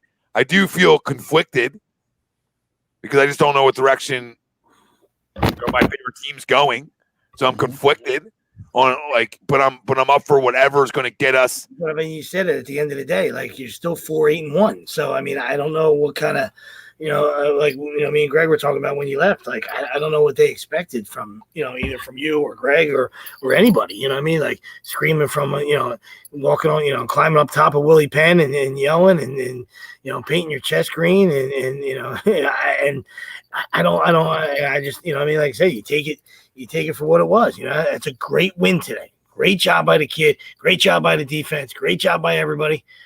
It's a good win. Right. So now it's time to rearview mirror it and go forward. You know what I mean? Like, and on to next week. You know what I mean? Like, it doesn't mean you can't talk about the performance. I understand what sports radio is. We're in it. I get it. You know what I mean? But it's time to, as far as, like you said, as far as you, like you getting singled out or anything like, they like screaming from the rooftops, you know what I mean? Like, had that put them at, 8-4 or something, you would have been screaming. I know you, buddy. I've seen you. We're tight, bud. We're family. I've seen you, buddy. You like, you know what I mean? But you're also not stupid. You know what I mean? Like, come on. At the end of the day, you're still 4-8-1 with a lot of work to do still, just to try to, win a division and get a playoff game. Come on. And you need help. It's not just about, hey, we take care of our business. You know what I mean? You still need help. I mean, not as much if obviously you win out, you know what I mean? Like, you just need that one stumble, you know what I mean? Because of the tiebreaker. And listen, anything's possible, just like we saw this week. And at the quarterback position, if you keep your football team in games and you extend drives and you don't turn the football over outside of the very end there, you have a chance to win in this league. And that's why turnover differential is the biggest thing in sports. Okay, and it's the reason we haven't won a lot of games this year. It's because we don't win the turnover battle often. Today we did. All right, 2-1, we won the turnover battle. All right, and listen, part of that is, the strip sack's a great play, but to pick, some of it's luck, right? I mean, he threw that ball 95 miles an hour at Kamar. But part of it is Taysom Hill's not a good quarterback yet. But then you say that, and they are winners of 3 in a row with them, even though I guarantee they played the Falcons twice. I get it. But, you still got to win games in this league. Last week, he actually looked good from the pocket. Last week, he did. Like, he actually looked like he was on the uptick in the pocket. And then early on in this game, you're like, is this dude going to sling all over us? Like, this would happen, too. Like, a freaking, like Sweet said, a halfback comes in, and he'll throw for 300 against us. So, credit to our defense. That didn't happen. But if them injuries happened a quarter earlier, it could have happened. Yeah. Jared Cook. Good grab. I know Moose Johnson was trying to talk like that was a great ball. Like, calm down, Moose. I mean, the freaking guy, LeBron, like, he mossed him. Nerf balled him like right over his head. His defender was a little kid. I do like Alex Singleton though. I will say that high fucking motor dude, doesn't stop. Yep. Fucking short tackler. Definitely deserves a right to be on this football team next year in some fashion. So, you start watching guys, and he's consistently gotten better every week, in my opinion. Like he gets better. So, it's good. Some of the good things you want to take out of it. He's not a young guy, but still, I mean, freaking what's his face said, we haven't drafted a linebacker in the first round in forever. To start the broadcast today. So, any linebackers that play decent, we'll be happy about. And most linebackers don't cover well anyway. So I'm sorry, some do, but I'm looking for excuses. So whatever. We'll take good with the bad. But thank you everybody for joining us. Yes. If you're still listening now, you want to get some gear for the holidays, some team hats. You can go to allcampusoc.com, discount code A2D for 15% off. You get all your Philly hats on there. I know John's got some other hats rolling around as well. So allcampusoc.com, discount code A2D for 15% off. Listen, you want your QB factory shirt for the Eagles, like JP, you're all in, Jalen's here, PhillyDrinkers.com, A2D Radio. You search the A2D Radio right on PhillyDrinkers.com and you get all your A2D merch. So stay tuned, fam. Shows every day. You know what it is. We'll have Monday morning quarterback tomorrow at 5. and then now leads you into the Sports Hounds at night. And, Tuesday, another one, 8 to the After Dark. So every day, shows daily, hit the subscribe, hit the like, turn your alerts on, get your reminders. We love you all for chiming in, even the ones who I don't agree with. I love you guys too. We're all Eagles family. Some of y'all are delusional as fuck. And some of y'all actually think I seen a couple people on Instagram actually talking about like deep playoff runs. So some of you are out of control, but we still love you ones. We still love you guys that are out of control. Sweeps, credit to your Dolphins, your D today for putting up a fight, because that's never an easy fucking task. So credit to them a little bit, because no, absolutely. They got the first team to slow his. Absolutely. Punt return, and a safety turned out to be the difference. You know what I mean? And it's just, like I said, it's a tall order. You know what I mean? But that was one that could have had today. You know what I mean? Because you got the 4 turnovers and a couple sacks. You know what I mean? So yeah, defense played well, and what are you gonna do? Can't change anything. They got the toughest schedule going forward. So I mean, I think they were a year ahead of schedule. Doesn't mean that like you said, like we always talk about, doesn't mean that not rooting and screaming from the rooftops. You know what I mean? But it looks like the Ravens will wind up getting that last spot. You know what I mean? So we'll see. We'll see what happens. What happens going forward these last 3 weeks. But it's been fun. It's been a fun. From my end, it's been a fun 13 week. Yeah, for you guys, a game and a quarter. You know what? You're going in the right direction. So, it was funny. Must be nice. A buddy of mine on Facebook. Oh my God, am I drawing a blank on his name? He covers the Kansas City Chiefs. He does radio in Kansas City. Hold on, let me get his name exactly right. And I'm not right now, so don't worry about that. But he covers the Chiefs, and they were all they're all up in arms after the first quarter. And I'm like, try being an Eagles fan, dude. And he's like, good point. And I said, you guys should be like this offense looks atrocious. And I'm like, you guys don't even know what atrocious is. Yeah, they've been spoiled. You freaking bastards. They've been spoiled. Big Red's such a good coach, though. I mean, like I said, we're not just don't need to get into it. We're on our way out the door, but just huge Big Red guy. You know what I mean? Like, I understand it's they got a lot of weapons and they got a lot of deliciousness, you know what I mean? But he's the guy that had his finger on the deliciousness. You know what I mean? Like he didn't take over, he didn't take over the 27 Yankees. You know what I mean? That Chiefs were they weren't at the bottom of the league, but you know what I mean, they were looking for a coach for a reason. Yeah, he built exactly. He built it back up like he built it up in Philadelphia. You know what I mean? He just never was able to cash that ticket in Philly. You know what I mean? But Big Red's flat out pimp. Adrian, we don't support that stuff. Being said, there's no like mod way to handle it. I mean, I can't delete people's comments on YouTube through the program. So guys, have some fucking respect for each other. Jesus God. You know what I mean? Because if you're gonna hurt A2D by being in here and saying stuff that you shouldn't be saying, then I will block people, and I don't want to go that route. So just have a little respect for fucking everybody. We're here to talk sports, not the extra. So sorry, I had to air that one out, boys. Family, have a great week. I'll see you all week. So, and we will see you next week. So thank our doc. Make him yours, Dr. Paul Vidal, Specialized Physical Therapy, LLC. Burlington, Cherry Hill locations. Find them on the web, specializedphysicaltherapy.com. For Tom Arnone, Nick DelGozzo, Greg Milakovic, no Brian Wilson, even went a little extended to see if he would show and never answered the text and never showed. So, fraud alert. He's the one scared to come in front of the people today. Good talk. He's the one who doesn't want to come in front of the people. All right, fam. Everybody be safe out there. We love you. We out.